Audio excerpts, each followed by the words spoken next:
தூயாதி தூயவரும் துதிகளின் மத்தியிலே வாசம் பண்ணுகிறவரும் துதிக்கு பாத்திரரும்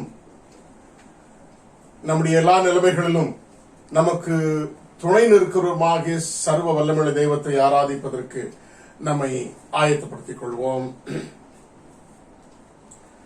கர்த்தர் பெரியவரும் மிகவும் ஸ்தோத்திரிக்கப்படத்தக்கவருமாய் இருக்கிறார். எல்லா தேவர்களிலும் பயப்படத்தக்கவர் அவரே. ஆகவே பரிசுத்த அலங்காரத்துடனே கர்த்தரை தொழுது கொள்ளுங்கள். நீங்கள் யாவரும் அவருக்கு முன்பாக நடுங்குங்கள். ஜெபம் செய்வோம். எங்களை அதிகமாக நேசிக்கிற நல்ல பிதாவே, இந்த உலக சூழ்நிலை நிமித்தமாக நோய் தொற்று பரவுவது அதிகமாகிக் கொண்டிருக்கிறது நிமித்தமாக அறிவிக்கப்பட்டிருக்கிற ஊரடங்கினாலே அவரவருடைய இல்லங்களிலே உம்மை ஆராதிக்க கூடி வந்திருக்கிறோம். சுவாமி, எங்களுக்கு கொடுத்திருக்கிற இந்த காணொளி டெக்னாலஜிக்காக உம்மை துதித்து ஸ்தோத்தரித்து அதன் மூலமாக நாங்கள் இருக்கிற இடங்களிலும் சரீரத்திலே அவரவருடைய இல்லங்களிலே தனித்தனியாக இருந்தாலும் ஆவியிலும் சிந்தையிலும் ஒரு மனமுள்ளவர்களாய் உம்முடைய பிரசன்னத்திலே இந்த காலவேளையில உம்மை நோக்கி பார்த்து உம்மை துதிக்க ஸ்தோத்திரிக்க கர்த்தர் பரிசுத்தர் பரிசுத்தர் பரிசுத்தர் என்று சொல்லி உம்மை ஓயாமல் துதிபாடிக் கொண்டிருக்கிற கேருபீன்களோடும் சேராபீன்களோடும் இணைந்து உம்மை துதிப்பதற்கு எங்களுக்கு கொடுத்தது நல்ல வாய்ப்பிற்காக உம்மை ஸ்தோத்திரித்து இந்த பரிசுத்த பிரசனத்தில உம்மை ஆராதிப்பதற்கு அமர்ந்திருக்கிற எங்களிலே பாவங்கள் உண்டென்றால் எங்களை பரிசுத்தப்படுத்தி எங்களை கழுவி சுத்திகரித்து எங்களை மன்னித்து உம்முடைய பிள்ளைகளாக அங்கீகரித்து ஆசீர்வதித்து இந்த ஆராதனையின் ஒவ்வொரு பகுதியிலும் கர்த்தர் மகிமைப்படும்படியாக எங்களை தாழ்த்தி நீர் பெருக நாங்கள் சிறுக ஒப்புக் கொடுக்கிறோம். இயேசு கிறிஸ்துவின் நாமத்தில் ஜெபிக்கிறேன் நல்ல பிதாவே, ஆமென். நாம் யாவரும் எழுந்து ஆராதனைக்கு ஆரம்பமாக பாமாலைகளிலே 22ஆம் பாமாலை 22ஆம் பாமாலை ஹிம் நம்பர் 22 தூய தூய தூயா சர்வ வல்ல நாதா தேவரிற்கு எந்நாளும் சங்கீதம் ஏர்மே என்கிறதான பாடலை பாடுவோம்.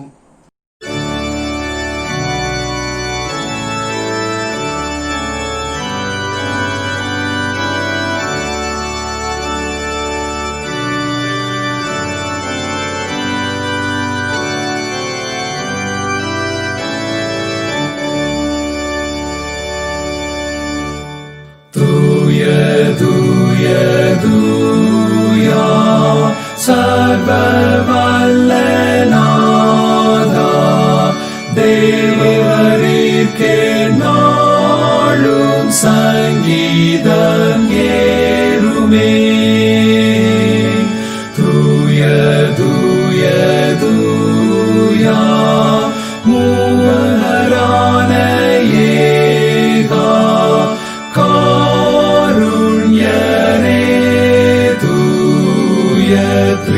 திரியேகரே. தூய தூய தூயா அன்பர் சூழனின்று தெய்வதாசனம் முன்னர் தம் கிரீடம் வைப்பாரே.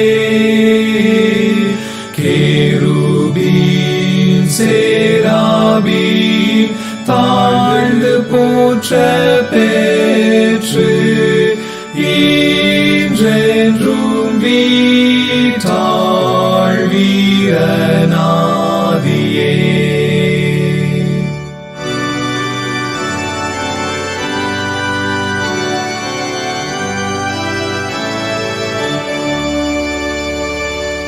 தூய தூய தூயா ஜோதி பிரகாசா பாவர் கண்ணால் உந்தன் மாண்பை காண யார் வல்லோ. நீரே தூய தூய மனுவாக்கு கேட்டா மாட்சிமை தூய்மை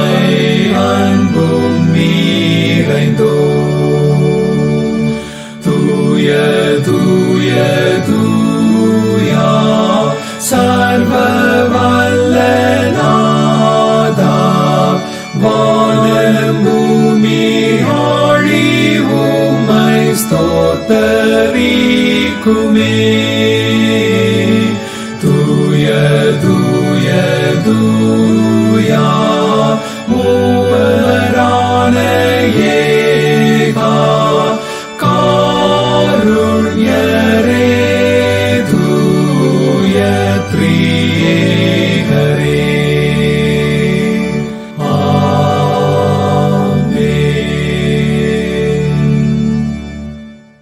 மாறி மாறி வாசிக்கும்படியாக தெரிந்து கொண்ட சங்கீதம் 11 சங்கீதத்தை நாம் மாறி மாறி வாசிப்போம். The passage taken for our responsive reading is Psalm 11. Psalm 11. நான் கர்த்தரை நம்பியிருக்கிறேன், பின்ன ஏன் நீங்கள் என் ஆத்துமாவை நோக்கி பட்சியை போல மலைக்கு பறந்து போ என்று சொல்லுகிறீர்கள்? இதோ துன்மார்க்கர் வில்லை வளைத்து செமையான இருதயத்தார் மேல் அந்தகாரத்தில் எய்யும்படி தங்கள் அம்புகளை நாணிலே தொடுக்கிறார்கள். அஸ்திவாரங்களும் நிர்மலமாகிறதே, நீதிமான் என்ன செய்வான்? கர்த்தர் தமது பரிசுத்த ஆலயத்தில் இருக்கிறார். கர்த்தருடைய சிங்காசனம் பரலோகத்தில் இருக்கிறது. அவருடைய கண்கள் மனுபுத்திரரை பார்க்கிறது. அவருடைய இமைகள் அவர்களை சோதித்தருகிறது. கர்த்தர் நீதிமானை சோதித்தருகிறார். துன்மார்க்கனையும் கொடுமையில் பிரியமுள்ளவனையும் அவருடைய உள்ளம் வெறுக்கிறது. துன்மார்க்கர் மேல் கண்ணீர்களை வருஷிக்க பண்ணுவார். அக்னியும் கந்தகமும் கடுங்கோடை கொந்தளிப்பும் அவர்கள் குடிக்கும் பாத்திரத்தின் பங்கு. கர்த்தர் நீதி உள்ளவர், நீதியின் மேல் பிரியப்படுவார். அவருடைய முகம் செம்மையானவனை நோக்கி இருக்கிறது. நாம் இருந்த வண்ணமாக நம்முடைய விசுவாசத்தை உறுதி பண்ணும்படி அப்போஸ்தலர் கற்றுக் கொடுத்த விசுவாச பிரமாணத்தின் மூலமாக அதை அறிக்கையிடுவோம். The Apostle Creed. வானத்தையும் பூமியும் படைத்த சர்வ பிதாவாகிய தேவனை விசுவாசிக்கிறேன். அவருடைய ஒரே குமாரனாகிய நம்முடைய நாதர் இயேசு கிறிஸ்துவை விசுவாசிக்கிறேன். அவர் பரிசுத்த ஆவியினாலே கன்னிமரிடத்தில் உற்பத்தி பிறந்தார். பொந்திய பிலாத்தின் காலத்தில் பாடுபட்டு சிலுவையில் அறையுண்டு மரித்து அடக்கமிடப்பட்டு பாதாளத்தில் இறங்கினார். 3ஆம் நாள் மரித்தொடுத்து எழுந்தருளினார். பரலோகத்தில் ஏறி சர்வவல்ல பிதாவாகிய தேவனுடைய வலது பார்சலில் வீற்றிருக்கிறார். அவ்விடத்திலிருந்து உயிருள்ளோரை மரித்தோர் நியாயத்திற்கு வருவார். பரிசுத்த விசுவாசிக்கிறேன். பொதுவாயிருக்கிற பரிசபையும் பரிசுத்த ஐக்கியமும் பாவ மன்னிப்பும் சரீர உயிர்த்தெழுதலும் நித்திய ஜீவனும் உண்டு என்று விசுவாசிக்கிறேன். ஆமென். தொடர்ந்து நாம் ஜெப நிலையிலே கர்த்தருடைய ஜெபத்தையும் சேர்ந்து சொல்லுவோம். The Lord's Prayer. பரமனில் இருக்கிற எங்கள் பிதாவே, உம்முடைய நாமம் பரிசுத்தப்படுவதாக, உம்முடைய ராஜ்யம் வருவதாக, உம்முடைய சித்தம் பரலோகத்தில் செய்யப்படுகிறது போல பூமியிலேயும் செய்யப்படுவதாக. அன்றைய அப்பத்தை எங்களுக்கு தாரும். எங்களுக்கு ஒரு குற்ற செயலுக்கு நாங்கள் மன்னிக்கிறது போல எங்கள் குற்றங்களை மன்னியும். எங்களை சோதனைக்குள் பிரவேசிக்க பண்ணாமல் தீமையை ரட்சித்துக் கொள்ளும். ராஜ்யமும் வல்லமையும் மகிமையும் என்னைக்கும் உம்முடையவைகளே. ஆமென். இந்த நாளின் ஆசீர்வாதத்திற்கென்று வாசிக்கும்படியாக தெரிந்து கொண்ட வேத பகுதி ஆதியாகம புஸ்தகம். ஆதியாகமம் 6ஆம் அதிகாரம் 1ஆம் வசனம் முதல் 8ஆம் வசனம் வரை. Genesis chapter 6 verses from 1 to 8. மனுஷர் பூமியின் மேல் பெருகத் துவக்கி அவர்களுக்கு குமாரத்திகள் பிறந்த போது தேவகுமாரர் மனுஷ குமாரத்திகளை அதிக சௌந்தரியம் உள்ளவர்கள் என்று கண்டு அவர்களுக்குள்ளே தங்களுக்கு பெண்களை தெரிந்து கொண்டார்கள். அப்பொழுது கர்த்தர், என் ஆவி என்றைக்கும் மனுஷனோடே போராடுவதில்லை, அவன் மாம்சம் தானே, அவன் இருக்க போகிற நாட்கள் 120 வருஷம் என்றார். அந்நாட்களில் ராட்சசர் பூமியில இருந்தார்கள். பின்பு தேவகுமாரர் மனுஷ குமாரத்திகளோடு கூடுகிறதுனால் இவர்கள் அவர்களுக்கு பிள்ளைகளை பெற்ற போது இவர்களும் பூர்வத்தில் பெயர் பெற்ற மனுஷராகிய பலவான்களானார்கள். மனுஷனுடைய அக்கிரமம் பூமியிலே பெருகினது என்றும் அவன் இருதயத்து நினைவுகளின் தோற்றமெல்லாம் நித்தமும் பொல்லாததே என்றும் கர்த்தர் கண்டு தாம் பூமியில மனுஷனை உண்டாக்கினதற்காக கர்த்தர் மனஸ்தாபப்பட்டார். அது அவர் இருதயத்துக்கு व्यसனமாயிருந்தது. அப்பொழுது கர்த்தர், நான் சிருஷ்டித்த மனுஷனை பூமியின் மேல் வைக்காமல் மனுஷன் முதற்கொண்டு மிருகங்கள், ஊரும் பிராணிகள், ஆகாயத்து பறவைகள் பரியந்தமும் உண்டாயிருக்கிறவர்களை நிகிரகம் பண்ணுவேன். நான் அவர்களை உண்டாக்குனது எனக்கு மனஸ்தாபமாயிருக்கிறது என்றார். நோவாவுக்கோ கர்த்தருடைய கண்களில் கிருபை கிடைத்தது. நோவாவுக்கோ கர்த்தருடைய கண்களில் கிருபை கிடைத்தது. வாசிக்கும்படியாக தெரிந்து கொண்ட வேத பகுதி வாசித்தாயிற்று. இப்பொழுது அதே பகுதியை ஆங்கிலத்திலே வாசிக்க கேட்போம். Today's scripture portion is taken from Genesis chapter 6 verses 1 to 8. When human beings began to increase in number on the earth and daughters were born to them, the sons of God saw that the daughters of humans were beautiful, and they married any one of them they chose. Then the Lord said, My spirit will not contend with humans forever, for they are mortal. Their days will be 120 years. The Nephilim were on the earth in those days, and also afterward. When the sons of God went to the daughters of humans and had children by them, they were the heroes of old, men of renown. The Lord saw how great the wickedness of the human race had become on the earth, and that every inclination of the thoughts of the human heart was only evil all the time. The Lord regretted that he had made human beings on the earth, and his heart was deeply troubled. So the Lord said, I will wipe from the face of the earth the human race I have created, and with them the animals, the birds, and the creatures that move along the ground. For I regret that I have made them. But Noah found favor in the eyes of the Lord. May Lord bless these words. பிறந்த நாள் வாழ்த்துக்கள். இந்த வாரத்திலே தங்களுடைய பிறந்த நாட்களை காண்கிறவர்களை நான் வாசிக்கிறேன். இன்றைக்கு 30ஆம் தேதி மிஸ் கவிதா ராஜேந்திரன் அவர்களும், செப்டம்பர் 1ஆம் தேதி மாஸ்டர் ரென்சோ ஜான் வைஸ்லின் அவர்களும், 5ஆம் தேதி மிஸ்ஸஸ் ரூத் புஷ்பம் சார்ல்ஸ் அவர்களும், அதே தேதியாகிய 5ஆம் தேதியில மாஸ்டர் ஜெரால்டு கிங்ஸ்லின் அவர்களும் தங்களுடைய பிறந்த நாட்களை காண்கிறார்கள்.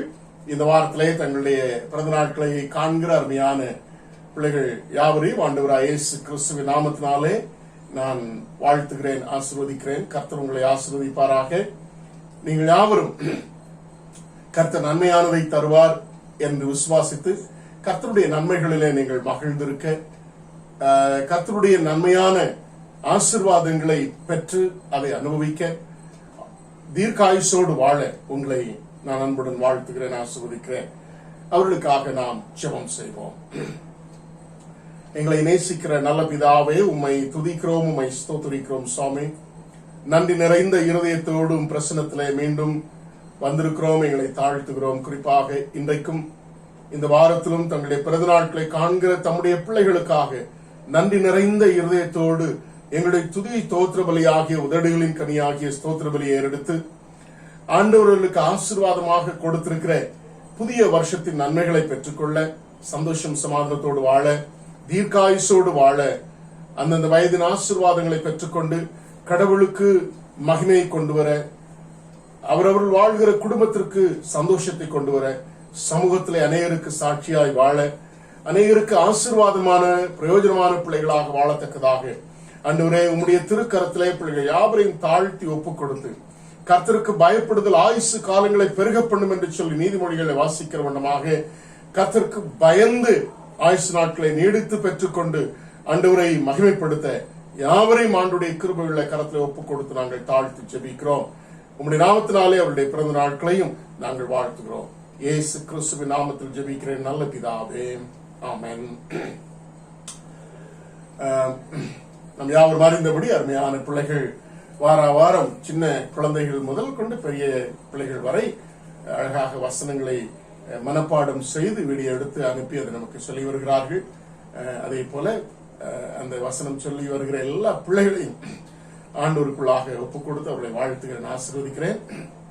அதே சமயத்திலே அவர்களை ஊக்குவிக்கிற பெற்றோருக்கும் என்னுடைய அன்பான நன்றியையும் வாழ்த்தலையும் தெரிவித்துக் கொள்கிறேன். அந்த வசனங்கள் மூலமாக அருமையான பிள்ளைகள் ஆசீர்வதிக்கப்பட ஒப்புக் கொடுக்கிறேன். இப்பொழுது பிள்ளைகள் வசனம் சொல்வார்கள். Praise the Lord. Praise the Lord.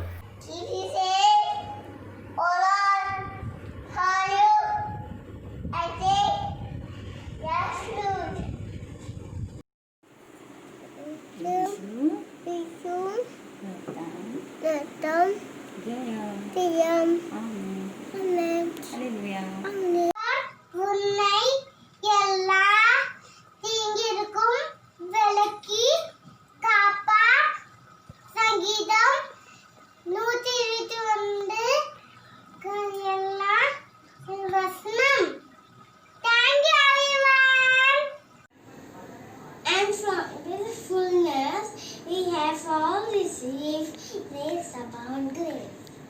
தேவரீர் சகலத்தையும் செய்ய வல்லவர். நீர் செய்ய நினைத்தது தடைப்படாதே என்பதை அறிந்திருக்கிறேன்.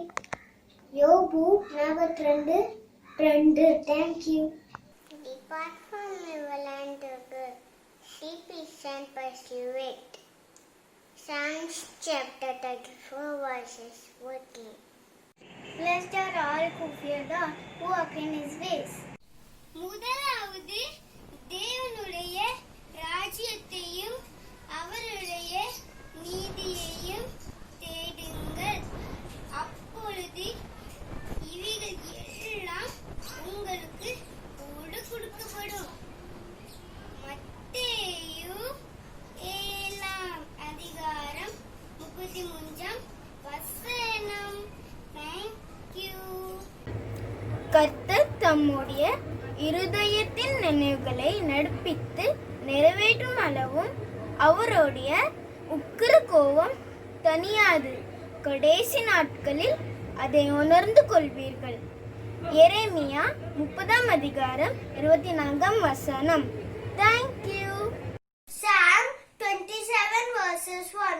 The Lord is my light and my salvation. Whom shall I fear? The Lord is the stronghold of my life. Of whom shall I be afraid? Thank you. அதிலே தேவன் வனத்தும் பூமியிலும் தித்திப்பார். Amen. Extol the Lord at all times. His praise will always be on my lips. Give thanks to the Lord, for He is good. His love endures forever. Psalms 118 verse 1. Come follow me, Jesus said. I will make you the fishers of men. Mark chapter 1 verse 17. Do not let your hearts be in trouble. Believe in God and also in me. John chapter 15 verse 1. Thank you. The Lord gives sight to the blind. The Lord lifts up those who are bowed down. The Lord loves the righteous. Psalms 146:8. For everyone who call not the name of the Lord will be saved. Romans 10:30. கர்த்தர் உன் ஆக்கினைகளை அகற்றி உன் சத்துருக்களை விலக்கினார். இஸ்ரவேலின் ராஜாவாகிய கர்த்தர் உன் நடுவில் இருக்கிறார். இனி தீங்கை காணாதிருப்பாய். Zephaniah 3:15. Praise the Lord, O my soul. I will praise the name of the Lord all my life. I will sing praises to my God as long as I live. Psalms 146 verses 1. In peace I will lie down and sleep. For you alone, Lord, make me dwell in safety. Psalms chapter 4 verse 8. விவாக அறிக்கை dance declaration. நமது திருச்சபை சார்ந்த வாக்லே estate சாந்தி நகரில் வசிக்கும் திருமதி Francis Simpson அவருடைய குமாரத்தி Shobha Francis சிம்சனும் Jubilee Tamil church CNI Sanpada சபை சார்ந்த நில்ஜேகாவ் கல்யாணில் வசிக்கும் திரு டி ஜோசப் அவருடைய குமாரன் ஜஸ்டின் ஜோசப்பும் தமிழ் விவாக சம்பந்தம் செய்து கொள்ள பெரியோர்களால் நிச்சயிக்கப்பட்டு சம்மதித்திருக்கிறார்கள். இத்திருமணமானது திருமறைக்காவது இயல்புக்காவது திருச்சபையின் ஒழுங்குமுறைக்காவது இந்திய தேச சட்டத்திற்காவது விரோதமானது என்று யாராவது நியாயமான முகாந்திரம் உண்டென்று கண்டால் இந்த அறிவிப்பு தேதி முதல் 15 நாட்களுக்குள் சபை போதகருக்கு எழுத்து மூலம் தெரியப்படுத்த வேண்டும் என்று உங்களை கேட்டுக்கொள்கிறேன். இது இவர்களுக்கு முதலாம் அறிக்கை. இவர்களுக்காக நாம் ஜெபம் செய்வோம். எங்களை நேசிக்கிற நல்ல பிதாவே, உம்மை துதிக்கிறோம், உம்மை ஸ்தோத்திரிக்கிறோம். சாமி, எங்களுடைய திருச்சபை சார்ந்த அருமையான சகோதரி பிரான்சி சிம்சன் அவர்களுக்காக, அவருடைய வாழ்வுக்காக, அவருடைய பிள்ளைகளுக்காக உமை துதிக்கிறோம், உமை ஸ்தோத்திரிக்கிறோம். இதுவரை அவர்களுக்கு கொடுத்து வந்த ஆறுதல் தேர்தலுக்காக உமை ஸ்தோத்திரிக்கிறோம். அவருடைய பிள்ளைகளிலே குறிப்பாக சோபா பிரின்சி அவர்களுக்காக உமை ஸ்தோத்திரிக்கிறோம். சுவாமி, அருமையான மகளை சிறுபிராயம் முதல் நீர் உமக்கென்று தெரிந்தெடுத்து உமை அறிகிற அறிவிலும் ஞானத்திலும் வளர்ந்து சரீர வளர்ச்சியிலும் உலக ஞானத்திலும் தெய்வ பயத்திலும் வளர்ந்து பெருகவும் அந்தந்த வயதின் ஆசீர்வாதங்களை பெற்றுக் கொள்ளவும் கற்றுக் கொடுத்த எல்லா கிருபைகளுக்காக உமை துதித்து உமை ஸ்தோத்திரித்து உமக்கு சித்தமான நீர் நியமித்திருக்கிறபடி சுவாமி, அருமையான மகளுக்கு ஏற்ற துணையாய் ஜஸ்டின் ஜோசப்பை நீர் தெரிந்தெடுத்து இவர்கள் இருவரும் ஒருவருக்கொருவர் ஏற்ற துணையாய் நீர் கண்டபடியால் பெரியோர்களை அதற்கு ஏற்றதுமாக நீர் வழிநடத்தி இந்த திருமண காரியங்களை கர்த்தர் ஒழுங்கு பண்ணி எடுத்திருக்கிறீர். அதற்காக உமை துதித்து உமை ஸ்தோத்திரித்து சுவாமி, அருமையான பிள்ளைகள் இருவரும் திருமண பந்தத்தில் இணைக்கப்படும் முன்பாக கர்த்தருக்கு தங்களை ஒப்புக் கொடுத்து குடும்ப வாழ்வு தங்களுடைய ஆவிக்குரிய ஜீவியத்தின் பரிசுத்தமான வாழ்க்கைக்கென்று ஏற்படுத்தப்பட்டது என்பதையும் அவர்களை ஆணும் பெண்ணுமாக படைத்தார் என்ற கர்த்தருடைய தரிசனத்தை, கர்த்தருடைய அழைப்பை, இது ஒரு அழைப்பு என்பதை தங்களுடைய வாழ்க்கையில எப்பொழுதும் மனதிலே வைத்து இதற்கென்று தங்களை சரீர ரீதியிலும் ஆவிக்குரிய ரீதியிலும் மற்ற எல்லா நிலைமைகளிலும் இந்த பரிசுத்தமான குடும்ப வாழ்க்கைக்கு ஆயத்தப்படுத்திக் கொள்ளத்தக்கதாக தேவனுக்கு கிருபைதார். அவர்களை இந்த லாக்டவுன் காலங்களிலும் பலவிதமான நோய் தொற்றுகள் அதிகமாய் பரவி இருக்கிற நாட்களிலும் சுவாமி, இந்த திருமணத்தின் ஆயத்தங்களிலே எந்த தடைகளும் வராதபடி ஆண்டவரை திருமணமானது கடவுளுக்கு மகிமையை கொண்டு வரத்தக்கதாக அதனுடைய ஆராதனைகள், அதை தொடர்ந்து நடக்கூடிய எல்லா வைபவங்களும் ஆண்டவரை உமக்கு மகிமையாய் நடந்தேற ஆண்டவர் எல்லா வழிவாசலையும் திறந்தரும்படியாக ஒப்புக் கொடுத்து நியமிக்கப்பட்டிருக்கிற அருமையான பிள்ளைகள் இருவரும் கர்த்தருக்குள்ளாக இந்த நிலைமையில ஆசீர்வதிக்கப்பட ஒப்புக் கொடுக்கிறோம். இயேசு கிறிஸ்துவின் நாமத்தில் ஜெபிக்கிறேன் நல்ல பிதாவே, ஆமென். இப்பொழுதும் நமக்காகவும் நம்முடைய திருச்சபையின் விசுவாசிகளுக்காகவும் இன்னும் தேசத்திற்காகவும் மற்றும் அநேக காரியங்களுக்காகவும் இந்த மன்றாட்டு ஜெபத்தை சகோதரர் சார்ல்ஸ் அவர்கள் ஏறெடுப்பார்கள். அருமையான சகோதரரை ஜெபிக்கும்படியாக அன்புடன் கேட்டுக்கொள்கிறேன். துதிகளின் மத்தியில் வாசமாயிருக்கிற எங்கள் அன்பின் பிரதப்பனே, கடந்த ராவலை முழுவதும் கர்த்தாவே பிள்ளைகள் ஒருவரையும் சுபத்திரமாய் பாதுகாத்து அன்றுவரே இந்த ஓய்வு நாளை காண கிருபை செய்ததற்காக உங்களுக்கு நன்றி செலுத்துகிறோம். அன்றைய இந்த நாள் என்ற கரத்தில் ஒப்படைக்கிறோம் சாமி. இந்த நாளானது கர்த்தாவை ஆவிக்கிற வாழ்க்கையை நாங்கள் உமக்கு பிரியமாக சாட்சியாக வளர்த்தக்கதாகவும், பரிசுத்த வாழ்க்கையில் இன்னும் பரிசுத்தப்படத்தக்கதாகவும், விசுவாச வாழ்க்கையில் இன்னும் உறுதிப்படத்தக்கதாகவும், எந்த சூழ்நிலைகளிலும் எந்த காலகட்டங்களிலும் நாங்கள் உமக்கு பிரியமாக உமக்கு சாட்சியாக உடைய நீதி நியாயங்கள் உடைய கட்டளைகள் கற்பனை கை கொண்டு வாழ்ந்து அனுரேசை முடிப்பிலாக அனுரேசை நாமத்தை மையப்படுத்துகிற பிள்ளைகளாக வாழ நீ உதவி செய்ய முடியாது கெஞ்சிரும். விஷயமாக அனுரே இந்த ஆண்டவரே ஓய்வு நாளில் ஆராதனையை உடைய கத்தோடு ஜெபிக்கிறோம் ராஜா. நாங்கள் கேட்க போகிற இந்த சத்திய வசனங்கள் கர்த்தாவே எங்களுடைய ஆவிக்குரிய வாழ்க்கைக்கு அன்றைய பிரயோஜனமாக இருக்கத்தக்கதாகவும், அன்றைய இன்னும் அதிகமாக ஆவிக்குரிய வாழ்க்கையில பலப்படத்தக்கதாகவும், அன்றைய நாமத்தை மையப்படுத்தக்கதாகவும், அன்றைய சாமி உடைய வார்த்தைகள் மூலமாக எங்கள் ஒவ்வொரு இருதயத்தை சுவாமி தொட முடியாது கெஞ்ச ராஜா. அன்றைய இறக்கம் தெய்வமே கொடாக்கொடி சோதனை நன்றி செலுத்துகிறோம். அன்றைய இந்த நாளிலும் கூட அன்றைய சாமி இந்த ஆராதனையில் பங்கு பெற்றிருக்கிற ஒவ்வொரு பிள்ளைகளையும் உடைய கருத்துல போய் ஜெபிக்கிறோம் ராஜா. திருச்சபையின் பிள்ளைகள் ஒவ்வொரு குடும்பங்களுக்காக ஜெபிக்கிறோம். பெரியோர் முதற்கொண்டு சிறியோர் வரைக்கும் ஒவ்வொரு குடும்பத்தின் பிள்ளைகளை கர்த்தாவே இம்மட்டுமாக அன்றைய பாதத்துக்கு வந்திருக்கிறேன். பல விதமான இக்கட்டான சூழ்நிலையும் கூட அன்றைய பலகீனமான நேரங்களில் கூட பிள்ளைகளின் பாதத்துக்கு வந்திருக்கிறேன். அதற்கு கூட கூடி நன்றி செலுத்துறோம். நன்றி செலுத்துறோம் அப்பா. இறக்குள்ள தகப்பமே, இறக்குள்ள தகப்பனே நோக்கி கெஞ்சுகிறோம் ராஜா. அன்றைய சாமி விசேஷமாக இந்த நாளில் கூட அன்றைய இந்திய தேசத்திற்காக ஜெபிக்கிறோம் ராஜா. இந்த தேசத்தில் உள்ள ஒவ்வொரு அன்றைய ஆட்சி செய்கிற ஆட்சியாளர்களுக்காக, இந்த தேசத்தில் ஒவ்வொரு மாநிலங்களில் உள்ள அன்றைய சாமி அன்றைய மக்களுக்காக, இந்த தேசத்தில் ஒவ்வொரு மக்களுக்காகவும் விசேஷமாய் அன்றைய இந்த உலகத்தில் உள்ள 5 கண்டங்களில் ஒவ்வொரு மக்களுக்காகவும் ஜெபிக்கிறோம் ராஜா. ஒவ்வொரு மக்களின் பாதத்துக்குள்ள சாமி அன்றைய சாமி இறக்கணும் தெய்வமே. விஷயமாய் இந்திய தேசத்துக்காக ஜெபிக்கிறோம். இந்திய தேசத்தை ஆட்சிக்கிற ஆட்சியாளருக்காக ஜெபிக்கிறோம் ராஜா. அன்றைய ஒரு விதத்திலே சாமி அன்றைய கொள்ளை நோய்கள், ஒரு விதத்திலே சாமி இயற்கை சீற்றங்கள், இப்படிமான பல விதமான இக்கட்டான சூழ்நிலையும் கூட அன்றைய இந்த தேசத்தை ஆட்சி செய்கிற ஆட்சியாளர்கள் கர்த்தாவே அன்றைய பேரை நல்ல புத்திய ஞானத்தை தந்து அன்றைய சாமி மக்களை சரியானபடி நீதியிலே பரிபாலனம் செய்தற்கக்கூடிய கிருபை ஞானத்தை அவர்களுக்கு தரும்படியாக கெஞ்சுகிறோம்.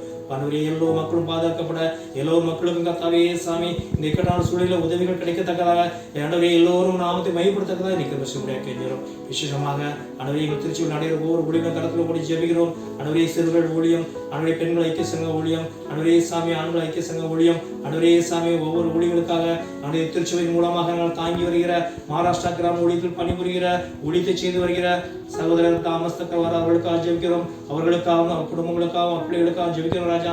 ஆண்டவரே சாமி நீதான் சாமி அவருடைய பாதத்துக்களும் அவள் திருச்சபையில் உள்ள ஆண்டவரே ஆலயத்தில் உள்ள அவள் ஆலயத்தில் உள்ள ஒவ்வொரு பிள்ளைகளுக்கு கர்த்தாவே சாமி நீ பாதத்துக்களும் கெஞ்சி ராஜா. இது மூலமா நாமும் மயப்பட்டு பாஜா. ஆண்டவரே சாமி எந்த சூழ்நிலை எந்த காலகட்டத்திலும் உண்மை நம்பியிருக்கிற பிள்ளைகள் ஒருவரும் கர்த்தாவே வெட்கப்பட்டு போதபடிக்கு சாமி இழந்து போன தேடு ஒரு ரட்சிப்பு மனுஷமார் உலகத்தில் வந்தார் என்ற வேதவார்த்தைப்படி அடையுடைய பிள்ளைகள் ஒவ்வொரு கர்த்தாவே இழந்து போன அன்பு ஐக்கியம் சமாதானம் உடைய சந்தோஷம் ஆசீர்வாதங்களை நன்மையை பெற்றுக்கொண்டு உங்க சாட்சியாய் வாழ நாமத்தை மயப்படுத்த வாழ என்னென்று முடி பிள்ளைகளாய் வாழ நீ கிருபை செய்ய கெஞ்சிரும். இருக்கிற தெய்வமே ஆண்டவரே சாமி ஒவ்வொரு ஊழியங்களையும் கர்த்தாவை பார்த்துக்கொள்ளும் ராஜா. விஷயமாய் எங்கள் திருச்சபையில் ஒவ்வொரு ஊழியங்களையும் கர்த்தாவை ஆசீர்வதித்தாரும். எங்கள் மேத்த திருச்சபையில் ஸ்தாபனத்தில் உள்ள ஒவ்வொரு திருச்சபைகளுக்காகவும் ஒவ்வொரு திருச்சபை குருவானவர்கள் அவர்கள் குடும்பங்கள் ஒரு அவர்கள் திருச்சபையில் உள்ள விசுவாசிகள் ஒவ்வொருக்காக ஜெபிக்கிறோம். அவர்களை பாதத்துக்குள்ள முடியாது கெஞ்சிய ராஜா. ஆண்டவரே சாமி ஒவ்வொருவரையும் கர்த்தாவே ஆண்டவரே இந்த கொள்ளை நோய் ஆண்டவரே இந்த தேசத்தை பற்றி கொண்டு நாளுக்கு நாள் இந்த கர்த்தாவே இந்த கொள்ளை நோயின் அகோரம் ஆண்டவரே குடிக்கொண்டே போயுது ராஜா. இதுல இருந்து கர்த்தாவே மக்களை பாதத்துக்குள்ள முடியாது கெஞ்சிய ராஜா. என் நாமம் தரிக்கப்பட்ட ஜனங்கள் தங்களை தாழ்த்தி தங்களை பொல்லாத வெளியில விட்டு என்னை நோக்கி கூப்பிடும் பொழுது லோகத்தில் இருக்கிற தேவனாயின கர்த்தர் நான் அவர்கள் ஜெபத்தை கேட்டு அவர்களுக்கும் அவள் தேசத்துக்கும் சேமத்தை கட்டவிடுவேன் சொன்னவரே. ஆண்டவரே நாம் தரிக்கப்பட்ட பிள்ளைகளாகி நாங்கள் ஒவ்வொரு விசுவாசிகளும் ஆண்டவரே ஒவ்வொரு கிறிஸ்தவர்களும் ஆண்டவரே இந்த நாட்களிலே ஆண்டவரே சாமி எங்களுடைய ஆண்டவரே பாதுகாப்பு காத்து ஜெபிக்க ஆண்டவரே எங்களை பொருளாதார வழியிலே விட்டு நாமத்தை வகைப்படுத்த மிக பெரியமாக இவங்க சாட்சியாக வாழ்ந்து அதன் மூலம் கர்த்தாவே தேசம் பாதுகாக்கப்பட நிற்கிறது செய்வோம்ப்பா. இறக்கணும் தெய்வமே இந்த கொள்ளை நோய் கர்த்தாவே தேசத்தை எடுத்துக்கொடு ராஜா. ஒரு வார்த்தை சொல்ல சாமி உடைய வார்த்தையில வல்லமையோடு சுகம் உண்டு என்று விசுவாசிக்கிறோம். நம்முடைய வார்த்தையினாலே ஆண்டவரே சாமி தேசத்திலே மக்கள் சமானமாக சந்தோஷமாய் மன மனுஷியாக வளர்த்து வச்சுக்கிறோம். விஷயமாக ஆண்டவரே இந்திய தேசத்திற்கும் ஆண்டவரே சாமி சீன தேசத்துக்கு இடையில இருக்கிற அந்த எல்லை பிரச்சனையிலே கர்த்தாவே உடைய பிரச்சனம் ஆண்டவரே நீ கிருபை சமாதானத்தின் பிறகு நீ சமாதானத்தை கட்டளையிட்டு ஆண்டவரே தேசத்துக்கு தேச விரோதமாக எழுமாதபடிக்கு இந்த மாதிரி தேசத்தின் ஒவ்வொரு தேசத்தில் உள்ள மக்கள் சமானமாக சந்தோஷம் மன மனுஷியாக வாழ வேண்டிய கிருபைகளையும் நீ தர முடியாது ராஜா. இறக்கும் தெய்வமே இன்னும் கூட சோதரன் எங்கள் திருச்சபையின் குருவானருக்காக ஜெயிக்கிற ராஜா. அடைய மட்டுமாக சோகத்தை பலதை தந்து அடைய சாமி மட்டுமாக என் திருச்சபை இந்த மந்தையை மேய்த்து வர வேண்டிய கிருபையை தந்திருக்கிற நன்றி செலுத்த ராஜா. இன்னும் அதிகமாக பாதத்துக்குள்ள முடியாது கெஞ்சிரும். அம்மா அவர்களுக்காக அடவே சாமி ஸ்ரீவுக்காக அடவே சாமி விஷயானுக்காக ஜெயிக்கிற ராஜா. அவர்களுடைய கத்தாவே சாமி ஆசிரியத்து தனி ராஜா. நீ தாசர்களுடைய எல்லா விதமான நாச மோசங்களுக்கு வியாதி எல்லாவற்றிற்கும் விகாரங்களுக்கு விலைக்கு காத்துக்கொள்ளும். அடவே சாமி அதே போன்று எங்கள் திருச்சபை பிள்ளைகள் ஒவ்வொருவரையும் பாதத்துக்கொள்ளுங்க ராஜா. அடவே குடியுரிமையிலே எங்கள் ஆலயம் திறக்கப்பட்டு ஆலயத்தில் சென்று நாமத்தை மகிமைப்படுத்த துதிக்க அடவரே சத்தியவசை கேட்க அவளோடு இருக்கிற ராஜா. அடவரே சாமி அடவரே இந்த அரசாங்கத்தின் அதிகாரிகள் சரியானோடி முடிவெடுத்து ராஜா. கூடியவர்கள் இந்த கொள்ளை நோய் நீங்கத்தக்கதாக உடைய ஆலயத்தில் சென்று நாங்கள் நாமத்தை மகிமைப்படுத்தி துதிக்க வேண்டிய கிருபைகளையும் சந்தர்ப்பங்களையும் சூழலையும் சீரி கூடியவர்களே சீக்கிரமாய் அதை ஏற்படுத்தி தரும்படியாக கெஞ்சோம். அதுக்காக அவரோடு காத்திருக்கிற ராஜா. இன்னும் கத்தாவே சாமி ஒவ்வொரு கத்தாவே அடவரே சாமி தேசத்தில் அடவரே சாமி அடவரே வேலை இல்லாத மக்கள் எத்தனையோ பேர்கள் கத்தாவே அடவரே கஷ்டப்படுகிற அறிந்திருக்கிற ராஜா. வேலை இல்லாத மக்களுக்கு அடவரே கூடிய வேலைகள் கிடைக்க அடவரே சாமி வேதனையோடு துக்கத்தோடு பாரத்தோடு இருக்கிற மக்களுக்கு அடவரே நீ மனம் இறங்கி ராஜா. ஒவ்வொருவரையும் கத்தாவே ஒருவரும் கெட்டு போது எனக்கு சித்தவரின்னு சொன்னவரே. ஒவ்வொரு மக்களும் யாதொரு மக்களும் கெட்டு போகாத படிக்க எல்லோரும் உங்களுக்கு பிரிவாய் சாட்சியம் வந்து ஆசிரியர் நன்மையை பெற்றுக்கொள்ள மகிழ்ச்சியாக உங்க சாட்சியாக வளர்க்கிறோம் சொல்லுப்பா. இன்னும் கத்தாவே சாமி இறக்கணும் தெய்வமே அடவரே மீண்டுமாய் கிறிஸ்து ஆராதனை கத்தாவே சாமி கேட்கிற சத்தியங்களை இருதயத்திலே கல்வி மேலே எடுத்துக்கொள் பதிந்து சத்தியவசைப்படி வார்த்தை நடக்க எடுத்தார். எங்கள் திருச்செங்க பிள்ளைகள் ஒவ்வொரு பாதத்துக்களும் எங்கள் குருவாரனை பாதத்துக்களும் அன்றைய ஒவ்வொரு ஊழியக்காரர்களையும் பாதத்துக்களும் அடவரே சாமி சமானமாய் சந்தோஷமாய் உங்களுக்கு மனம் முடிச்ச ஒரு சாட்சியை வாழ வேண்டிய கிருபை ஞானத்தை எங்களுக்கு நம்முடைய கைகிறோம். இந்த ஆராதனை 6 முதல் முடிவரை உடைய பிரசனம் உடைய கிருபை உடைய அனுக்கிரகம் கூட இருக்கிறோம். எங்கள் ரட்சரும் எங்கள் கர்த்தரும் எங்கள் மீட்பருமாகிய பிதா குமாரன் பரிசுத்த ஆவியான இயேசு கிறிஸ்துவின் இனிய நாமத்தில் ஜெபத்தை எடுக்கிறோம்.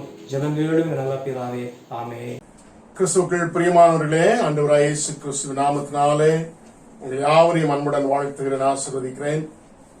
இந்த காணொலியை ஆயத்தப்படுத்துவதற்கு உதவி செய்கிற என்னுடைய குடும்பத்தின் பிள்ளைகளையும் அருமையான மருமகன் பிரவீனையும் நான் வாழ்த்தி அவர்களுக்கு நன்றி சொல்லிக்கொள்ள விரும்புகிறேன். கடந்த ஒரு சில நாட்களாக என்னுடைய கரங்களில் என்னுடைய போன் இல்லாதனாலே அநேகரை நான் கான்டாக்ட் பண்ண முடியவில்லை. அது இன்னும் அது சரியாகி கைகளில் வருகிற வாரத்தில் கிடைக்கலாம் என்று சொல்லி யோசிக்கிறேன். கர்த்தருக்குள்ளாக நான் விசுவாசிக்கிறேன். நீங்கள் யாவரும் கிறிஸ்துவுக்குள் சந்தோஷத்தோடும் சமாதானத்தோடும் சுகத்தோடும் வாழ்கிறீர்கள் என்று சொல்லி நான் நம்புகிறேன். கர்த்தர்களை ஆசீர்வதிப்பாராக. கர்த்தர் செய்த எல்லா நன்மைகளுக்காக முதலாவது என் தேவனை நான் ஸ்தோத்திரிக்கிறேன். அவர் நல்லவர், அவர் கிருபை என்றும் உள்ளது. நல்லவர் என்பதை ருசி பார்ப்பதற்கு அவருடைய கிருபையினாலே மாத்திரம் நாம் ருசி பார்க்கிறோம் என்பதை நான் நினைவு கூர்ந்து என் தேவனை நான் ஸ்தோத்திரிக்கிறேன். இம்மட்டும் உதவி செய்த எபனேசர், கர்த்தர் உங்களோடு கூட இருந்து உதவி செய்ய அவனுடைய கரத்திலே உங்களை அர்ப்பணிக்கிறேன். இந்த கர்த்தருடைய நாளிலும் அவருடைய வசனத்தை தியானிக்க நம்மை அர்ப்பணிப்போம். கடந்த காலங்களாக ஒரு தொடர்ச்சியான ஒரு செய்தியை நாம் கேட்கும்படியான கிருபைகளை கர்த்தர் செய்து வருகிறார். அதற்காக என் தேவனை நான் ஸ்தோத்திரிக்கிறேன். இந்த நாளின் செய்திக்கு ஆதாரமாக ஒரு சில வசனங்களை நான் வாசிக்க விரும்புகிறேன். ஆதாரமாக எடுத்துக்கொண்ட வசனம் வாசிக்க கேட்ட அருமையான ஆதியாகம புஸ்தகம் 6ஆம் அதிகாரம் 5ஆம் வசனத்திலிருந்து நான் வாசிக்கிறேன். மனுஷனுடைய அக்கிரமம் பூமியிலே பெருகினது என்றும் அவன் இருதயத்தின் நினைவுகளின் தோற்றமெல்லாம் நித்தமும் பொல்லாததே என்றும் கர்த்தர் கண்டு தாம் பூமியிலே மனுஷனை உண்டாக்குனதற்காக கர்த்தர் மனஸ்தாபப்பட்டார். அது அவர் இருதயத்திற்கு விசனமாயிருந்தது. 8ஆம் வசனத்தை வாசிக்கிறேன். நோவாவுக்கோ கர்த்தருடைய கண்களில் கிருபை கிடைத்தது. நோவாவுக்கோ கர்த்தருடைய கண்களில் கிருபை கிடைத்தது. அதே வாக்கியத்தை நம் ஆங்கிலத்திலே வாசிக்க கேட்போம். The Lord saw how great the wickedness of the human race had become on the earth, and that every inclination of the thoughts of the human heart was only evil all the time. The Lord regretted that he had made human beings on the earth, and his heart was deeply troubled. Verse 8, but Noah found favor in the eyes of the Lord. 8ஆம் அதிகாரம் 21ஆம் வசனத்தை நான் அன்புடன் வாசிக்க கேட்டுக்கொள்கிறேன். ஆதியாகமம் 8ஆம் அதிகாரம் 21. சுகந்த வாசனை கர்த்தர் முகர்ந்தார். அப்பொழுது கர்த்தர், இனி நான் மனுஷ நிமித்தம் பூமியை சபிப்பதில்லை. மனுஷனுடைய இருதயத்தின் நினைவுகள் அவன் சிறு வயது தொடங்கி பொல்லாததா இருக்கிறது. அவன் சிறு வயது தொடங்கி பொல்லாததா இருக்கிறது. Genesis 8:21. The Lord smelled the pleasing aroma and said in his heart, never again will I curse the ground because of humans, even though every inclination of the human heart is evil from childhood, and never again will I destroy all living creatures as I have done. இந்த சம்பவம் உங்கள் யாவருக்கும் நன்றாய் தெரியும். கடந்த நாட்களாக நாம் ஆராதனையை குறித்தும் ஆராதிப்பவர்களை குறித்தும் ஆராதித்து வருகிற தெய்வத்தை குறித்தும் பல காரியங்களை நாம் சிந்தித்து விட்டோம். ஆராதனையின் விளக்கத்தின் அடிப்படையில் ஆராதிக்கிறவர்கள் தேவனை எப்படி ஆராதிக்க வேண்டும் என்பதாக நாம் சிந்தித்து வருகிறோம்.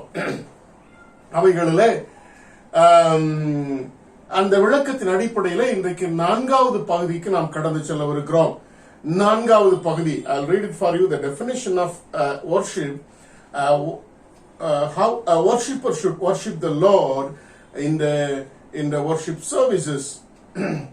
Worship is submission of all of our nature to God, the quickening of conscience by His holiness, the nourishment of mind with His truth, the purifying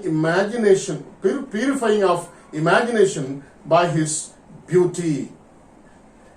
3 காரியங்களை ஏற்கனவே நாம் சிந்தித்து விட்டோம். 4வது காரியம், the 4th definition that is given for worship is the purifying of imagination by His beauty. அவருடைய அழகின் மூலமாக நம்முடைய நினைவுகளை சிந்திக்கும் திறனை அழகுபடுத்துவது ஆராதனை, அல்லது பரிசுத்தப்படுத்துவது ஆராதனை என்பதாக, அல்லது சுத்தப்படுத்துவது ஆராதனை என்பதாக வாசிக்கிறோம். அவருடைய அழகின் மூலமாக நம்முடைய சிந்தனைகளை அல்லது நினைவுகளை பரிசுத்தப்படுத்துவது அவரை ஆராதிக்கிற ஆராதனை என்பதாக விளக்கம் சொல்லப்பட்டிருக்கிறதை பார்க்கிறோம். இது எவ்வளவு முக்கியமானது என்பதை நீங்களும் நானும் ஆராய்ந்து பார்க்க வேண்டும். We have to think about how important is to purify our imagination on the basis of the verse we read. On the basis of the verse, the text we read in that is from Genesis chapter 6 verses from 5 to 8. இந்த அருமையான பகுதியிலே அந்த பகுதியின் மூலமாக இது எவ்வளவு முக்கியமானது என்பதை நீங்களும் நானும் புரிந்து கொள்ள வேண்டும். ஏனென்றால் நம்முடைய இமேஜினேஷன், நம்முடைய நினைவுகள் மிகவும் மிகவும் முக்கியமானவைகள். நம்முடைய நினைவுகளை குறித்து வேதாகமத்தில் பல விளக்கங்கள் இருக்கிறது. அதெல்லாம் நான் அதிகமாக ஆழமாக செல்லவில்லை. ஆனால் வாசிக்கேட்ட பகுதியில நான் வாசிக்கேட்டோம், மனுஷனுடைய நினைவுகள் நித்தமும், in NIV it says the word is used as inclination, but if you read King James version, the word imagination of human being is evil every day. Imagination of human being from his childhood, it is evil. அது தீமையானது. அதாவது மனுஷனுடைய நினைவுகள் சிறு வயது தொடங்கி நித்தமும் அது பொல்லாதவைகளாய் இருக்கிறது என்று சொல்லி வாசிக்கிறோம். அப்ப நினைவுகள் என்பது மிகவும் முக்கியமானது. ஆண்டுடைய பரிசுத்த பிரசன்னத்தில ஆராதனையில வரும் பொழுது பிசாசானவன் நம்முடைய வாழ்க்கையில நாம் பரிசுத்தமாகி விடாதபடி அவன் எடுக்கிற முயற்சிகளில் நாம் தேவனை ஆராதிக்க வேண்டிய பிரகாரமாக ஆராதிக்காதபடி அவன் செய்யக்கூடிய முதல் விஷயம் என்னன்னு சொல்லி பார்த்தீங்கன்னா நம்முடைய நினைவுகள். He always tried to divert our mind, our imagination, our thinking ability, our imagining power from the worship service, from worshiping God. கடவுளை ஆராதிப்பதிலிருந்து நம்முடைய நினைவுகளை வேறு பக்கம். He always tried to distract our imagination or thinking ability so that we may not worship the Lord as we have to worship Him. ஆகவே அவரை ஆராதிக்க வேண்டிய பிரகாரமாய் ஆராதிக்காதபடி பிசாசன் நினைவுகளை தொடுகிறதை பார்க்கிறோம். இது ஆராதனையில் மாத்திரமல்ல, வாழ்விலும் பொருந்தும். ஒரு உதாரணத்தை சொல்லிக்கொள்ள விரும்புகிறேன். இயேசுவானவர் இந்த உலகத்தில் இருந்த பொழுது அவர் பிரமாணங்களின் காரியங்களை சொல்லும் பொழுது பூர்வத்தாருக்கு நீங்கள் உரைக்கப்பட்டதை அறிந்திருப்பீர்கள், விபச்சாரம் செய்யாதிருப்பாயாக என்று சொல்லி. ஆனாலும் நான் உங்களுக்கு சொல்லுகிறேன், ஒரு ஸ்திரியை இச்சையோடு பார்க்கிறவன் அவளோடு கூட விபச்சாரம் செய்தாயிற்று. When we look at the woman with lustful eyes, we have already committed adultery. Before physically it happens, mentally it already happened in our mind. So the imagining power is so important in our life to worship the Lord, to bring a concentration of unity within ourselves. The imagination should be united towards God and within ourselves. நமக்குள்ளாக அது ஒருமுகப்படுத்தப்பட வேண்டும். அப்போ அந்த imagination எப்பொழுது மனுஷனுடைய imagination எப்படி இருக்கிறது அல்லது மனுஷனுடைய நினைவுகள் எப்படி இருக்கிறது, அது பொல்லாதது. It is corrupted by evil. It is corrupted daily. பிசாசானவர்கள் பார்க்கும் பொழுது உலகத்திலே தீமை என்கிறதான விஷயம் முதலாவது எழுந்தது, உருவானது எங்கன்னு சொல்லி பார்த்தீங்கன்னா இமேஜினேஷன்ல தான். If you read Isaiah chapter 14 and Ezekiel chapter 28, the entire chapter, if you go through, you'll come to know from where the evil have originated in the early periods. The origin of evil is from the imagination, from the mind, through which we are able to imagine things, think about things. ஆக நம்முடைய வாழ்க்கையில எங்க யோசிக்க முடிகிறதோ, இந்த யோசிக்கிற இடமாகி அந்த மனதில தான் முதலாவது தீமை உருவானது. என்ன தீமை?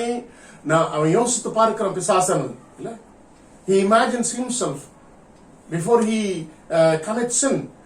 He imagines that he himself as God. தெய்வமாக தன்னை நினைத்து பார்க்கிறான் சிந்தையில. நினைத்த உடனே அவன் தள்ளப்பட்டதை பார்க்கிறோம். But the origin of evil is from the imagination, the mind. அப்போ அந்த மனது, அப்போ மனுஷனுடைய பாவத்தினாலே மனதானது தீமையினால் கரைப்பட்டிருக்கிறது. எங்க என்றால் அந்த இமேஜினிங் பவர்ல அல்லது அந்த நினைவுகள்ல. அப்ப அந்த நினைவுகளை தெய்வத்தினுடைய அழகை கொண்டு என்ன செய்யணும்? புதுப்பிக்கணும். தெய்வத்தினுடைய அழகை கொண்டு நம்ம என்ன செய்யணும்? அதை சுத்தப்படுத்த வேண்டும். அப்ப தெய்வத்தினுடைய அழகை குறித்தான காரியங்களை நாம் அதிகமாக ஆழமாக என்ன செய்ய வேண்டும்? சிந்திக்கிறவர்களாக இருக்க வேண்டும். இதுல நிறைய விஷயங்கள் இருக்கிறது. தெய்வத்தினுடைய அழகு, 3 விதமான தெய்வத்தினுடைய அழகுகளை குறித்து நான் சொல்லி இருக்கிறேன். ஒன்று பரிசுத்தம், 2வது நீதி, 3வது உன்னதம், அதே சமயத்தில் தாழ்மை. Holiness, humbleness and righteousness. 3 beauties of God. கடவுளுடைய அழகு 3 என்னதெல்லாம்? பரிசுத்தம், நீதி, அதே சமயத்தில் தாழ்மை. இந்த 3 அழகினாலே நம்ம என்ன செய்யணும்? நம்முடைய சிந்தனையை பரிசுத்தப்படுத்த வேண்டும். அப்போ அவருடைய அழகுகளை குறித்து நாம் ஆராய வேண்டும் என்றால் அது பெரிய சப்ஜெக்ட் ஆகும். ஆகவே அதை இன்றைக்கு ஒரே ஒரு அவருடைய அழகை கொண்டு நாம் எப்படி நம்முடைய சிந்தையை பரிசுத்தப்படுத்தி அவருடைய ஆராதனையிலே அமர்ந்திருந்து அதை ஜீவனுள்ள ஆராதனையாக மாற்றி அந்த ஜீவனுள்ள ஆராதனையிலே உயிரோடு இருக்கிறவராக தரிசிக்க முடியும் என்பதை நாம் சிந்திக்கவிருக்கிறோம். அப்போ முதலாவது நாம் என்ன செய்யணும்? ஆண்டவருடைய பரிசுத்தத்தை அதிகமாய் ஆராய்ந்து பார்க்க வேண்டும். ஒன்றை உங்களுக்கு சொல்லிக்கொள்ள விரும்புகிறேன். என்னவென்றால் இந்த வேதாகமம் முழுவதும் 3 முக்கியமான செய்தியை சிருஷ்டிக்கிறதிலிருந்து நாம் பெற்றுக்கொண்டிருக்கிறோம். இந்த வேதாகமம் முழுவதிலும் we have received a message on the basis of 3 content. Only 3 content. We have received a message from the Creator on the basis of 3 content. 3 கருத்தின் அடிப்படையில் நாம் இந்த முழு வேதாகமத்தில் இருக்கக்கூடிய செய்திகளை ஆண்டவரிடத்திலிருந்து நாம் பெற்றுக்கொண்டிருக்கிறோம். அது ஆகமங்களா இருக்கலாம், வரலாறா இருக்கலாம், தீர்க்க தரிசன புஸ்தகங்களா இருக்கலாம், நிரூபங்களாக இருக்கலாம், அல்லது சுவிசேஷங்களா இருக்கலாம். 3 முக்கியமான கருத்தியலை உள்ளடக்கியது ஆண்டவர் நமக்கு கொடுக்கிற செய்தி. 3 important messages are found in the entire Bible. The message from the Almighty. One is sin. பாவம். என்றைக்கு ஆண்டவர் மனிதனை படைத்து மனிதன் பாவம் செய்தானோ அன்றையிலிருந்து பாவத்தின் அகோரங்களையும் பாவத்தின் விளைவுகளையும் பாவத்தின் பயங்கரங்களையும் ஆண்டவர் அதிகமாய் பேச ஆரம்பித்தார். மனிதனோடு கூட பேச ஆரம்பித்தார். பாவத்தின் விளைவுகளை சொல்ல ஆரம்பித்தார். பாவத்தின் கொடூரங்களை சொல்ல ஆரம்பித்தார். பாவத்தினுடைய பயங்கரங்களை சொல்ல ஆரம்பித்தார். வேதாகமத்தை போல பாவத்தை பாவமாய் சொல்லக்கூடிய ஒரு சத்திய புஸ்தகம் உலகத்திலே ஒன்றுமே இல்லை. நான் ஏற்கனவே சொன்ன ஒரு அருமையான விளக்கம் அது. பாவத்தை பாவமாக சொல்லிக் கொடுக்கிற ஒரு அருமையான கர்த்தருடைய வசனம், சத்தியங்கள் நிறைந்த வசனம். 2வதாக பரிசுத்தம். ரொம்ப முக்கியமானது. வேதாகமத்தின் ஆரம்பத்திலிருந்து கடைசி வரை கர்த்தரை குறித்து சொல்லப்பட்ட ஒரு விஷயம் என்னன்னு சொல்லி பார்த்தீங்கன்னா பரிசுத்தம் என்பது மாத்திரமே. அவருடைய அழகை குறித்து விளக்க வேண்டும் என்றால் அவருடைய பரிசுத்தத்தை விளக்காதபடி, அவருடைய பரிசுத்தத்தை புரிந்து கொள்ளாதபடி நாம் அவருடைய அழகை விளக்கவே முடியாது. We cannot understand the beauty of God without understanding His holiness. Even the archangels, the cherubims, they are thrilled to see His holiness. And they did not find any words. எந்த வார்த்தைகளும் அவர்களால் கண்டுபிடிக்க முடியல. நீங்கள் ஏசாயா தீர்க்கதரிசியின் புஸ்தகம் 6ஆம் அதிகாரத்தில் நீங்கள் வாசித்து பார்ப்பீர்கள் என்றால் அவருடைய பரிசுத்தத்தை என்ன செய்ய முடியல அவர்களால கொண்ட 6ஆம் அதிகாரம் 3ஆம் வசனங்களில் நீங்கள் வாசித்து பார்த்தீர்கள் என்றால் தெரியும். If you read Isaiah chapter 6 verse 3, கேருபீன்களும் சேராபீன்களும் ஆண்டவருடைய சன்னிதானத்திலே அவரை ஆராதித்துக் கொண்டிருக்கிறார்கள். ஆராதிக்கிறவர்கள் தேவனை பார்க்கிறார்கள். முகமுகமாய் தேவனை பார்க்கிறார்கள். தங்களுடைய 2 சட்டைகளினாலே பறந்து கொண்டு 2 சட்டைகளினாலே கால்களை மூடிக்கொண்டு கர்த்தர் பரிசுத்தர் பரிசுத்தர் பரிசுத்தர், அவருடைய பரிசுத்தத்தை மாத்திரம் பாடுகிறார்கள். அதற்கு மேல் அவர்களால் வார்த்தைகளை கண்டுபிடிக்க முடியவில்லை. அந்த பரிசுத்தத்தை அவர்களால் புரிந்து கொள்ள முடியவில்லை. அவ்வளவு தூய்மையானவர் நானும் நீங்களும் வணங்கிக் கொண்டிருக்கிற தெய்வம். அவருடைய பரிசுத்த பிரசன்னத்திலே ஜீவனுள்ள ஆராதனையாய் ஆராதிப்பதற்கு வருகிற நீங்களும் நானும் எந்த அளவுக்கு நம்மை அந்த பரிசுத்தத்தை உணர்ந்தவர்களாய் பயத்தோடும் பக்தியோடும் அந்த பரிசுத்தமான பிரசன்னத்திலே அமர்ந்திருக்க வேண்டும் என்பதை திருச்சபையின் விசுவாசிகள் சிந்திக்க வேண்டும். அலட்சியமாய் இருக்கிறோம். ஆண்டோடைய ஆராதனைகளிலே வந்து நம்முடைய சிந்தனைகளை அலைய விடுகிறோம்.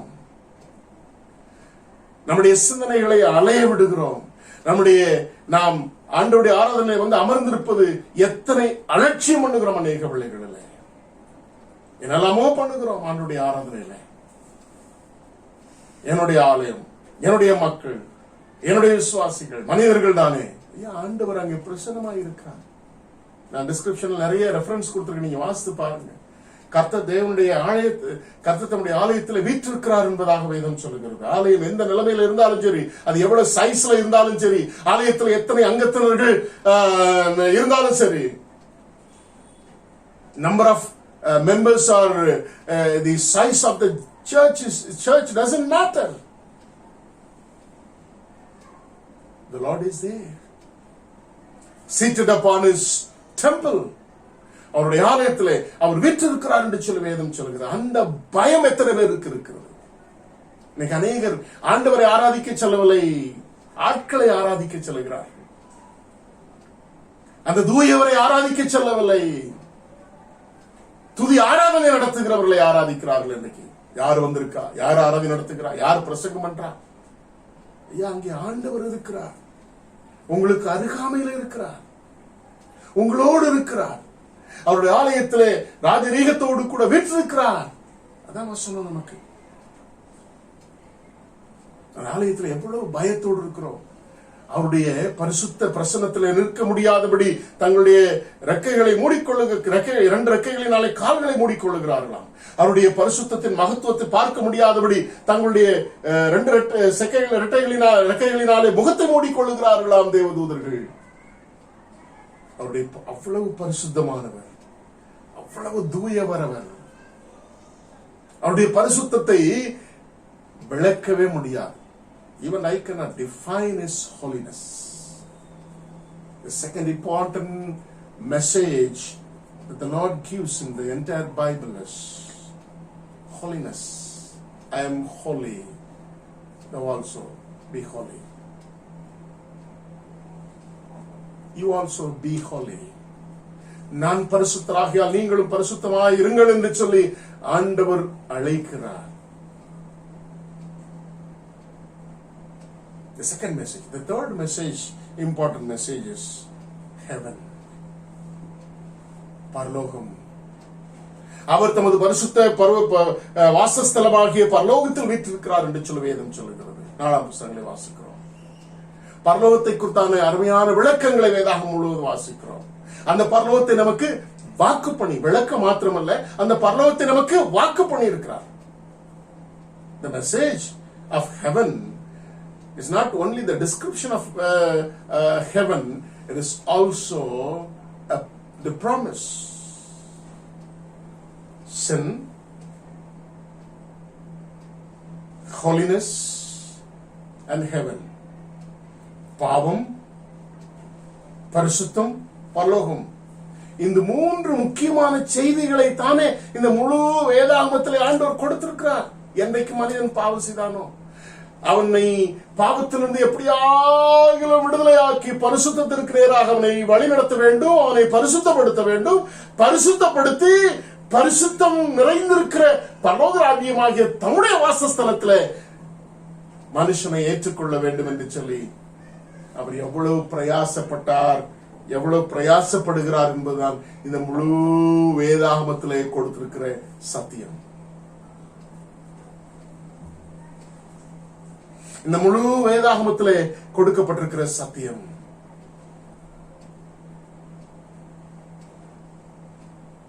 மனுஷனுடைய நினைவுகள் நித்தமும் பொல்லாதவைகளாயிருக்கிறது. இந்த பொல்லாத உலகத்தில் வாழ்ந்து கொண்டிருக்கிறோம். பொல்லாத நினைவுகளோடு கூட நாம் வாழ்ந்து கொண்டிருக்கிறோம். அந்த நினைவுகளோடு கர்த்தருடைய பரிசுத்தமான பிரசனத்தில் வரும் பொழுது அந்த பொல்லாத நினைவுகள் நம்மை அலைக்கழிக்கிறது. நம்மை ஆண்டவருக்கு நேராக அவரை ஆராதிப்பதற்கு நம்மை விடாதபடி பல காரியங்களை நம்முடைய இமேஜினேஷன்ல, சிந்தனையில, நினைவுகளிலே கொண்டு வந்து விடுகிறது. அது பரிசுத்தப்பட வேண்டும். அந்த அவருடைய பரிசுத்தத்தின் மூலமாக, அவருடைய பரிசுத்தத்தின் மூலமாக. ஆக பரிசுத்தம் என்பது ஒரு அழைப்பு என்பதாக ரோமர் 1:2 வாசிக்கிறோம். It is a calling. God calls us to be holy.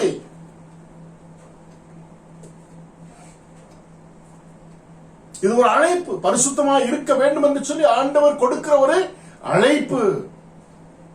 ஏன் அழைக்கிறார், எதற்காக அழைக்க வேண்டும் என்று சொல்லி அது ஒரு பெரிய சப்ஜெக்ட். அதற்குள்ளாக நான் செல்ல விரும்பவில்லை. ஆக இது ஒரு அழைப்பு என்பதை நீங்கள் நானும் புரிந்து கொள்ள வேண்டும். பரிசுத்தம் என்பது ஏதோ உலகம் பார்க்கிற விதமாக நாம் செய்கிற சடங்காச்சாரங்களினாலே ஏற்படுகிற எந்த விதமான சுத்திகரிப்பு இல்லை. அருமையாய் நீங்கள் வாசிக்கும் பொழுது வேதாகமத்தில் லேவியராகமம் 20:26 எனக்கேற்ற பரிசுத்தவான்களாய் இருப்பீர்களாக. You shall be holy unto me. It is not the purification which comes through all the rituals, religious rituals or Christian rituals. We are called to be holy unto Him as He expects. நான் எனக்கு இஷ்டப்படி எப்படி பரிசுத்தமாக இருக்க வேண்டும் என்று சொல்லி சில காரியங்களை செய்கிறதுனாலே பரிசுத்தமாக போவதில்லை. ஆண்டவருக்கு முன்பாக நான் எப்படி பரிசுத்தமாக இருக்க வேண்டும், அதான் முக்கியமான ஒரு காரியம். ஏன் அருமையாய் தமிழ்ல வாக்கியத்துல கூட எனக்கு ஏற்ற பரிசுத்தவான்களாய் இருப்பீர்களாக. அப்போ அவருடைய இருதயத்திற்கு ஏற்றவர்களாய் நீங்களும் நானும் இருக்க வேண்டும் என்றால் அவருக்கு ஏற்ற பரிசுத்தவான்கள், அவருக்கேற்ற பரிசுத்தவான்களாய் இருக்க வேதம் அழைக்கிறது. அவருக்கேற்ற பரிசுத்தவான்களாய் இருப்பதற்கு நம்முடைய சிந்தனை, நினைவுகளை பரிசுத்தப்படுத்த வேண்டியது நம்முடைய கடமையாக இருக்கிறது. ஆகவே நினைவுகளை பரிசுத்தப்படுத்தி அவருடைய ஆராதனையில ஒரு அமர்ந்திருக்கும் பொழுது மாத்திரம் ஒரு ஜீவனுள்ள அல்லது பரிசுத்தமான அல்லது அர்த்தமுள்ள ஒரு ஆராதனை நீங்கள் நானும் ஆராதிக்க முடியும். ஆண்டுடைய பரிசுத்த பிரசனத்துல அந்த உடனே நம்முடைய நினைவுகளை தூய்மைப்படுத்தும் பொழுது நமக்கு ஏற்படுகிறது என்ன தெரியுமா? ஐயோ, நாம் தூய தேவனை, பரிசுத்த தேவனை ஆராதிக்க அமர்ந்திருக்கிறோம். அப்படிப்பட்ட ஒரு பயம் நமக்குள்ளாக ஏற்படும். If you don't purify your imagination by His beauty, that is holiness, what will happen? You will not have the fear of God. ஒரு பயம் வராது உங்களுக்கு, எனக்கும். நம்முடைய நினைவுகளை அவருடைய அழகாகிய பரிசுத்தத்தின் மூலமாக சுத்திகரிக்கும் பொழுது என்ன நடக்கும் என்றால் நமக்கு கர்த்தருக்கு பயப்படுகிற பயமே இருக்காது. ஆகவே தான் ஆராதனைகளில நிர்விசாரமாக அநேக வேளைகளில் இருக்கிறோம், நிர்விசாரமாக இருக்கிறோம். நம்மை பெரிய பரிசுத்தவான்களாக யோசித்துக் கொண்டிருக்கிறோம். என்னை போல ஒரு நல்லவன், என்னை போல பரிசுத்தவான் இல்லை என்று சொல்லி நமக்குள்ளாக நாம் நினைத்துக் கொண்டிருக்கிறோம். நம்முடைய நினைவுகளை பரிசுத்தப்படுத்துவது மாத்திரமே ஜீவனுள்ள தேவனை ஜீவனோடு கூட ஆராதிக்கிற ஆராதனை ஒரு அர்த்தமுள்ள ஆராதனையாக அமையும். ஒரு அர்த்தமுள்ள ஆராதனையாக அமையும். அப்ப அந்த பயம் நமக்குள்ளாக என்ன செய்யணும்? வரணும். ஐயோ, நம்ம ஆண்டுடைய பரிசுத்த பிரசனத்திலே, பரிசுத்தருடைய பிரசனத்திலே அமர்ந்திருக்கிறோம். ஆகவே அந்த பயம் நமக்குள்ளாக வர வேண்டும் என்றால் நமக்கு மேட்டுமையை கொடுக்கிற, நம்மை கரைப்படுத்துகிற, பொல்லாத சிந்தனைகளை நிறைந்திருக்கிற அந்த நினைவுகள் ஆண்டவரால் பரிசுத்தமாக்கப்பட வேண்டும். ஆண்டவரால் பரிசுத்தமாக்க வேண்டும். ஆகவே வேதம் அழைக்கிறது, பரிசுத்தவான்களே அவருக்கு பயந்திருங்கள். நாம் பரிசுத்தப்பட்டிருப்பது உண்மையானால் நமக்கு ஒரு பயம் இருக்கணும். அவர் ஆலயத்தில் இருக்கிறார் என்ற, பரிசுத்த ஆலயத்தில் இருக்கிறார் என்ற பயம் நமக்குள்ளாக இருக்க வேண்டும். லேவியராகமம் 10:3, லேவியராகமம் 16:3, லேவியராகமம் 26:2 பரிசுத்த ஆலயத்தை குறித்து பயபக்தியாயிருப்பீர்களாக. பரிசுத்த ஆலயத்தை குறித்து பயபக்தியாயிருப்பீர்களாக என்று சொல்லி வேதம் சொல்லுகிறது. Given all the references, you go through it, how we have to come into the presence of the Lord to worship. You read the entire book of Leviticus. லேவியராம் புத்தகம் முழுவதும் நீங்கள் வாசித்து பாருங்கள்.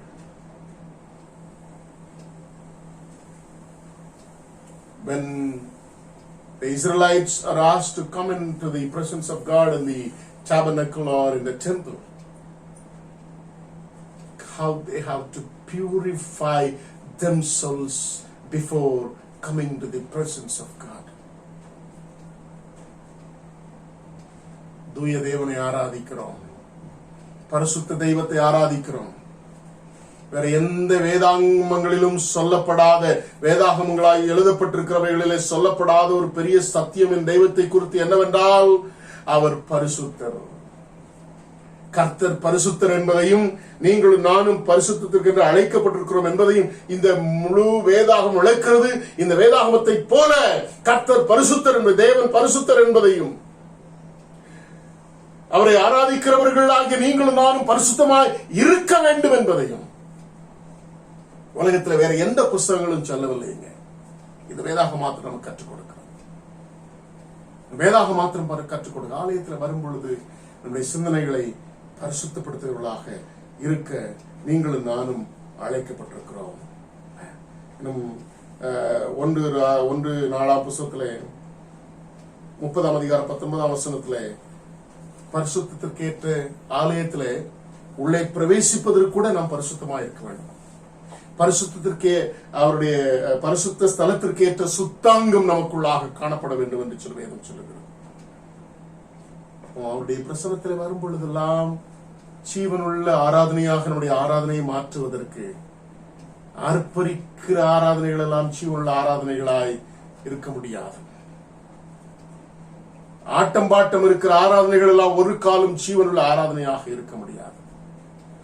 ஆவியிலே நிறைகிற ஆராதனைகளாய் சொல்லப்படுகிறவைகள் எல்லாம் ஒரு நாளும் ஜீவனுள்ள ஆராதனைகளாய் இருக்க முடியாதுங்க. சிந்தனை, நம்முடைய நினைவுகள் பரிசுத்தப்படுத்தப்படுகிற ஆராதனை. யாரெல்லாம் கர்த்தருடைய பரிசுத்த பிரசன்னத்தில் வரும் பொழுதெல்லாம் தங்களுடைய நினைவுகளை அவருடைய பரிசுத்தமாகிய அழகினாலே சுத்தப்படுத்த விரும்புகிறார்களோ, சுத்தப்படுத்த அர்ப்பணிக்கிறார்களோ, ஒப்புக் கொடுக்கிறார்களோ, அந்த ஆராதனை மாத்திரம் ஜீவனுள்ள ஆராதனையாக இருக்கும். ஜீவனுள்ள ஆராதனையாக இருக்கும்.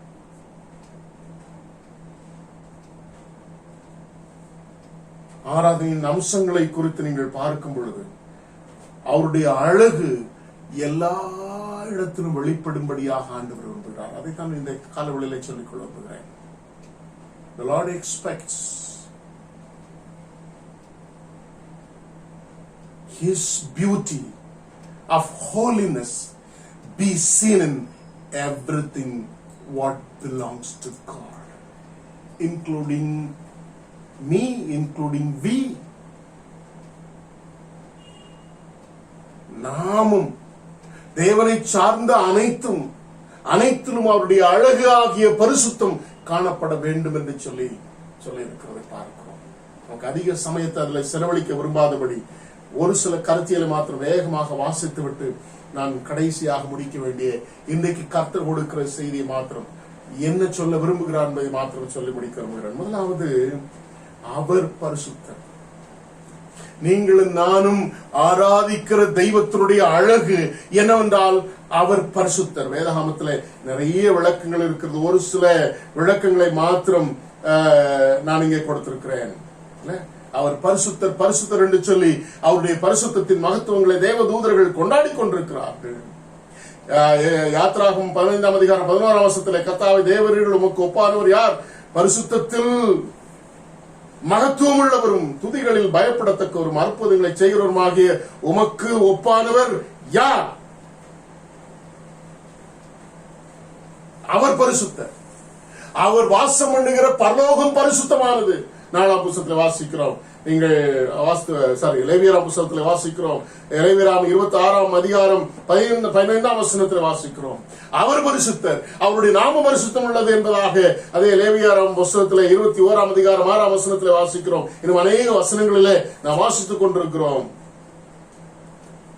அவர் பரிசுத்தர், அவருடைய நாமம் பரிசுத்தமானது. அவர் வாசம் பண்ணுகிற பரிசுத்த பரலோகம் பரிசுத்தமானது. அவர் வாசம் பண்ணுகிற வாசம் பண்ண விரும்புகிற கர்த்தருடைய ஆலயம் பரிசுத்தமானது. அவருடைய கிரியைகளாகிய அவருடைய புயத்தினால் செய்யப்படுகிற வல்லமையான கிரியைகள் பரிசுத்தமானது. ஆகவே அவர் பரிசுத்தமானவர். அவருடைய பரிசுத்திற்கு விளக்கம் கொடுக்கவே முடியாது. அவ்வளவுதான். நீ எங்க தேடினாலும் கிடைக்காது. அவருடைய பரிசுத்தத்தை எப்பொழுது காண்போம் தெரியுமா? பரலோகத்திலே அவருடைய பிரசன்னத்திலே நீங்களும் நானும் இயேசு கிறிஸ்துவின் இரத்தத்தின் மூலமாக கழுவப்பட்டு நீதிமான்களாக்கப்பட்டு பரிசுத்தவான்களாக்கப்பட்டு அமர்ந்திருக்கும் பொழுது மாத்திரம் அவருடைய பரிசுத்தத்தின் மகத்துவங்களை காண முடியும். பரிசுத்தத்தில் மகத்துவமானவர் ஆகிய நீர் உம்மை போல உமக்கு ஒப்பானவர் ஒருவரும் இல்லை. அவர் பரிசுத்தத்தில் மகத்துவமானவர். பரிசுத்தத்தில் அவருக்கு ஒப்பானவர் ஒருவரும் இல்லை. அதைத்தான் இந்த முழு வேதாகமும் தியாலஜியாக, இறையியலாக, இறைவனை குறித்து, கடவுளை குறித்து நமக்கு கற்றுக் கொடுக்கிறது. அவர் பரிசுத்தர், நீங்களும் பரிசுத்தராக. கிறிஸ்தவ விசுவாசிகளாகிய ஒவ்வொருத்தருக்கும் பல பெயர் இருக்கு. கிறிஸ்தவர்கள் என்ற பெயர் இருக்கிறது, விசுவாசிகள் என்ற பெயர் இருக்கிறது, சீஷர்கள் என்ற பெயர் இருக்கிறது. நிறைய பெயர் வச்சிருக்கிறோம். ஆனா ஆண்டவர் விரும்புகிறது என்ன தெரியுமா? அதெல்லாம் நம்முடைய விசுவாசமோ நம்முடைய கிறிஸ்தவமோ அல்லது வேற என்ன வேணாலும் இருக்கட்டும், எல்லாமே நம்மை பரிசுத்தப்படுத்துவதற்காக என்பது மாத்திரம் மறந்து விடாதீர்கள். கிறிஸ்தவ விசுவாசிக்கிறோம் எதற்காக? நாம் பரிசுத்தப்படுவதற்காக. ஆக அவர் பரிசுத்தர் என்பதை வேதாம் சொல்லுகிறது. அவர் இருக்கிற இடமாகிய எல்லா இடங்களிலும் பரிசுத்தம் இல்ல, அவருடைய பரலோகம் பரிசுத்தமாக இருக்கிறது. அவர் பூமியில எங்க வந்தாலும் அந்த இடம் பரிசுத்தமாக இருக்கிறது. மோசையை சந்திக்க வந்த தேவன் முச்செடியில சொல்லுகிறார், நீ நிற்கிற இடம் பரிசுத்த பூமி என்றால் நான் உன்னை சந்திக்க வந்திருக்கிறேன். God told Moses, the place where you stand is holy. Keep away your sandals. பயம் இருக்கா? நிறைய ஆலயங்கள்ல இன்னைக்கு கர்த்தர் எங்கும் இருக்கிறார், இஸ் எவ்ரிவேர் அப்படிங்கிற ஒரு தத்துவத்தை, கொள்கையை பயன்படுத்தி கொண்டு ஆலயங்களில ஷூஸையும் சாண்டல்ஸையும் போட்டு அலைகிற கூட்டம். ஒரு பயம் நமக்குள்ள இல்ல ஆலயத்துல செருப்பு போட்டு போறதுக்கு. நீ இருக்கிற இடம் பரிசுத்த பூமி, அங்கு தேவன் வீற்றிருக்கிறார். கர்த்தர் தம்முடைய ஆலயத்தில் வீற்றிருக்கிறார் என்று சொல்ல வேதம் சொல்கிறது. அவருக்கு முன்பாக எப்படி சாண்டல்ஸ் செருப்பை போட்டு போக நம்மால முடிகிறதுன்னு தெரியல. நிறைய பேர் ஆராதனையில மாத்திரம் ஆராதனை முடிந்ததுக்கு அப்புறமும் ஆலயத்துக்குள்ள சப்பலை எப்படிதான் போட்டு போறாங்கன்னு தெரியல. இல்ல, வசதிகள் குறைவா இருப்பது ஒரு பக்கம், ஆனா அந்த பயம் நமக்குள்ள ஒரு குற்ற உணர்வு இருக்குதான்னு தெரியல, பயபக்தி இல்ல.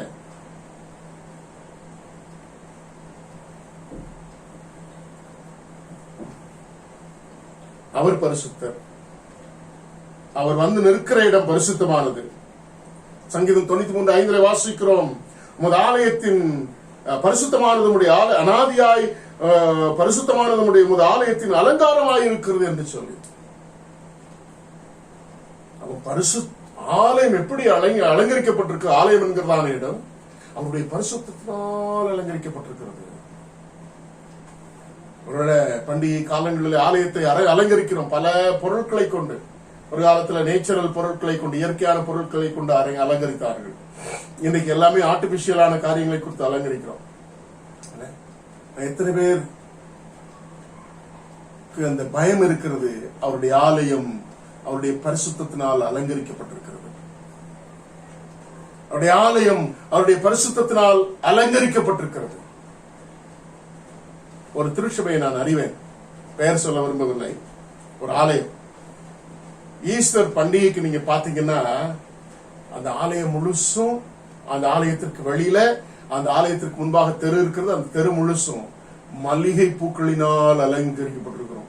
அந்த ஆலய தெருவில் நடந்து போகும்போதே அந்த ஈஸ்டர் பண்டிகைக்கு வாசம், அந்த ஏரியா ஃபுல்லா மல்லிகை பூ வாசமா இருக்கும். இந்த செய்தியை சிந்தித்துக் கொண்டிருக்கும் பொழுது இவ்வளவு லட்சக்கணக்கான கொடுத்து மல்லிகை பூக்களை வாங்கி அந்த ஆலயத்தை அலங்கரிக்கிற அந்த அருமையான திருச்சபையின் விசுவாசிகளுக்கு எத்தனை பேருக்கு தெரியும், இந்த ஆலயத்துல அந்த ஆலயமானது மல்லிகை பூவினாலே அல்ல, தெய்வத்தினுடைய மகிமையான தூய தன்மையினாலே பரிசுத்தத்தினாலே இந்த ஆலயம் அலங்கரிக்கப்பட்டிருக்கிறது என்பதை எத்தனை பேருக்கு தெரியும்? எத்தனை பேர் புரிஞ்சிருப்பாங்க?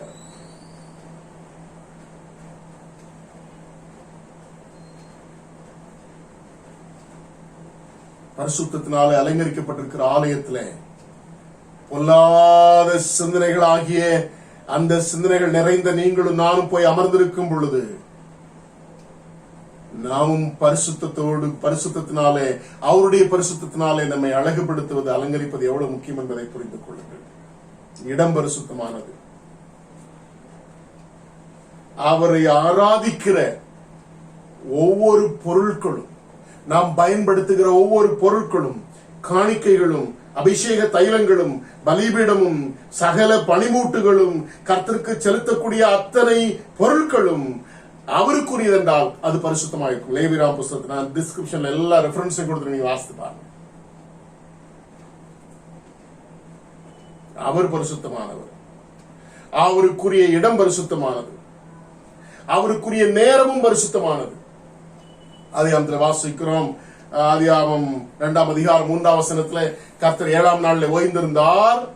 ஓய்ந்திருக்கிறது மாத்திரமல்ல, அந்த நாளை பரிசுத்தப்படுத்தினார் என்று சொல்லி வாசிக்கிறோம்.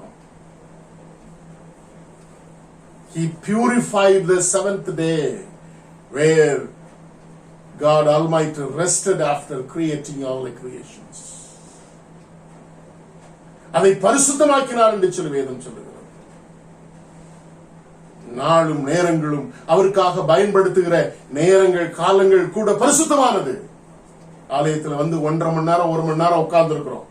அந்த நேரத்துல கூட அந்த அவர் பரிசுத்தமானவர், அந்த நேரம் பரிசுத்தமானது, கர்த்தருடைய நாள் பரிசுத்தமானது என்கிறதான் பயம் நமக்குள்ளாக இல்லாமல் போய்விடுகிறதான நான் பயன்படுத்துகிற கர்த்தருடைய நேரங்களும் பரிசுத்தமானது என்கிறதான சிந்தை நமக்குள்ளாக இருக்க வேண்டும்.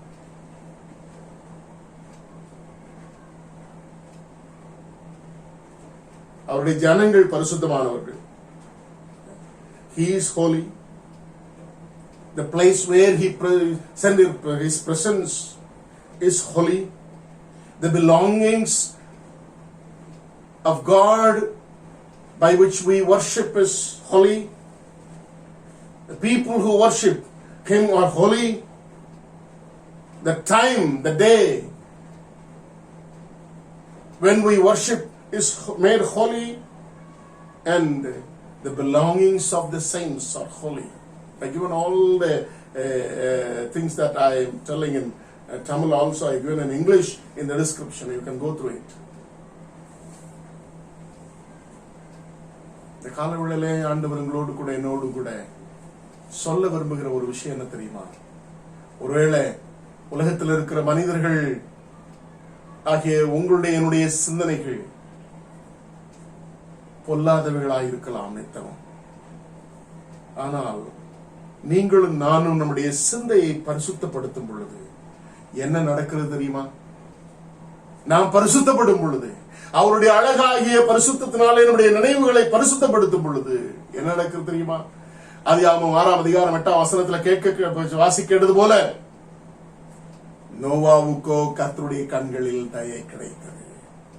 நாம் பாவிதான், என்னுடைய நினைவுகள் பாவங்கள் நிறைந்த நினைவுகள் தான், தீமைகள் நிறைந்த நினைவுகள் தான். ஆனால் அவருடைய பரிசுத்தத்தினால் என்னுடைய நினைவுகள் பரிசுத்தப்படும் பொழுது நான் பரிசுத்தமாகிறேன்.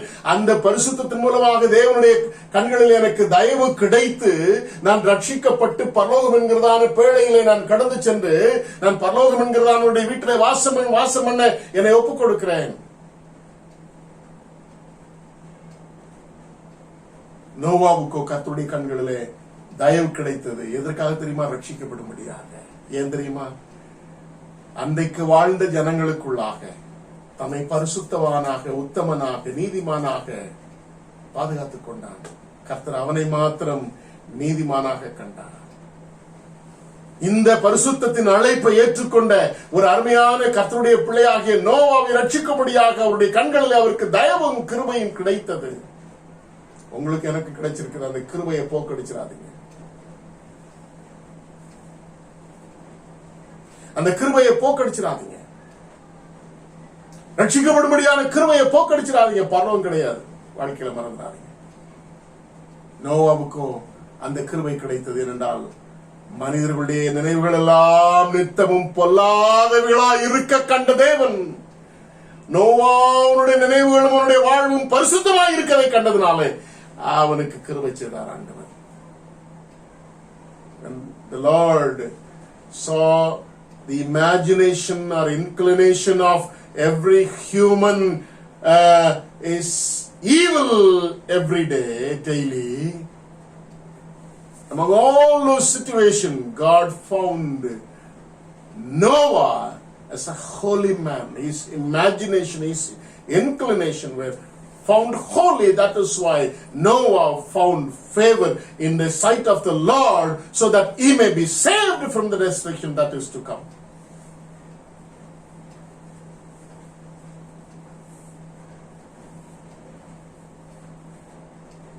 Have we found favor in the sight of the Lord to be saved by purifying our imagination by His beauty of holiness?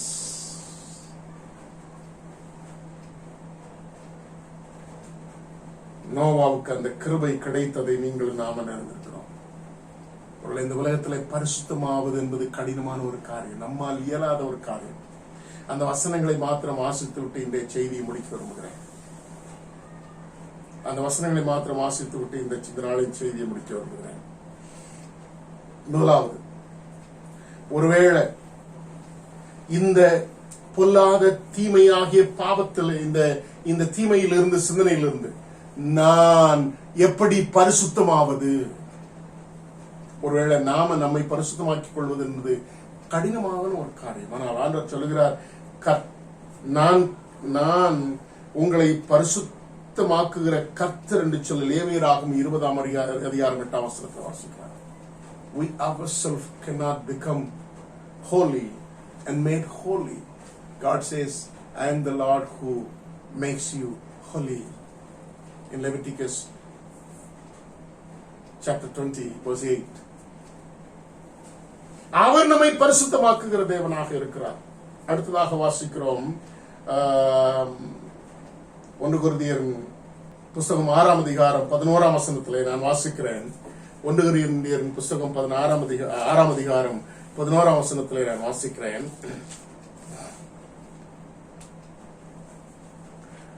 உங்களில் சிலர் இப்படிப்பட்டவர்களாக இருந்தீர்கள். எப்படி?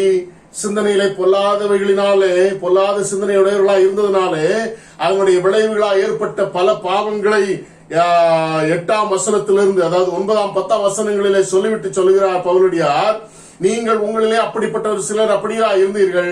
ஆயினும் கர்த்தராகிய இயேசு கிறிஸ்து நாமத்தினாலும் நமது தேவனுடைய ஆவினாலும் கழுவப்பட்டீர்கள், பரிசுத்தமாக்கப்பட்டீர்கள், நீதிமான்களாக்கப்பட்டீர்கள். அப்ப நாம் நம்மை பரிசுத்தப்படுத்துவது அவர். ஆக நம்முடைய சிந்தனைகளையும் நம்மையும் கர்த்தருடைய கரத்திலே ஒப்பு கொடுக்கும் பொழுது அவர் நம்மை கழுவி சுத்திகரித்து நம்மை பரிசுத்தமாக்கி நம்மை நீதிமான்களாக்குகிறார் என்று சொல்லி வாசிக்கிறோம். When we commit ourselves and our imagination unto the hands of God, He makes us holy. He cleanses us and makes us holy and makes us a righteous man. நம்மை அவர் பரிசுத்தப்படுத்துகிறார், நம்மை அவர் நீதிமான்களாக்குகிறார், நம்மை அவர் கழுவுகிறார். அப்போ பரிசுத்தமாவது என்றால் என்ன? What is being holy? நிறைய பேர் பரிசுத்தமானவர்கள், பரிசுத்த சபைகள் என்று சொல்லி என்ன நினைக்கிறாங்க? வெளிப்பிரகாரமாக நிறைய மாற்றங்களை செய்துவிட்டு, in most of the churches they make some changes in their outward appearance and calls themselves believers from the Holy Church, believers of the saints of the Holy Church. பரிசுத்தமான சபையை சார்ந்தவர்கள், பரிசுத்தவான்கள் என்று சொல்லி தங்களுக்குள்ளாக வெளிப்பிரகாரமான சில விஷயங்களை மாற்றிவிட்டு பரிசுத்தவான்கள் என்று சொல்லி அழைக்கிறார்கள். ஆக என் பரிசுத்தம் என்றால் என்ன? அருமையாய் பவுலடியார் விளக்குகிறார். ரோமருக்கு எழுதின நிருபம் 6ஆம் அதிகாரம் 22ஆம் வசனத்தை ஆங்கிலத்தில் வாசிக்க கேட்கிறார். Romans chapter 6:22 நான் வாசிக்கிறேன்.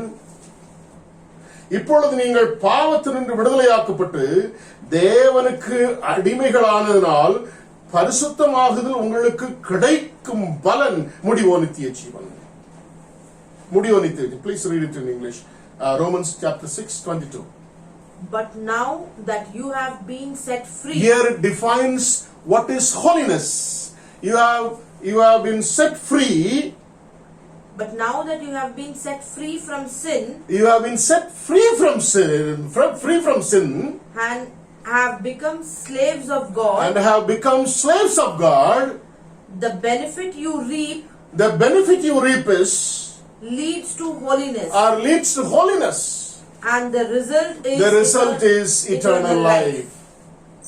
See, you look at the beautiful order. You set yourself free from sin and become slave to God, and the result is holiness. That is holiness.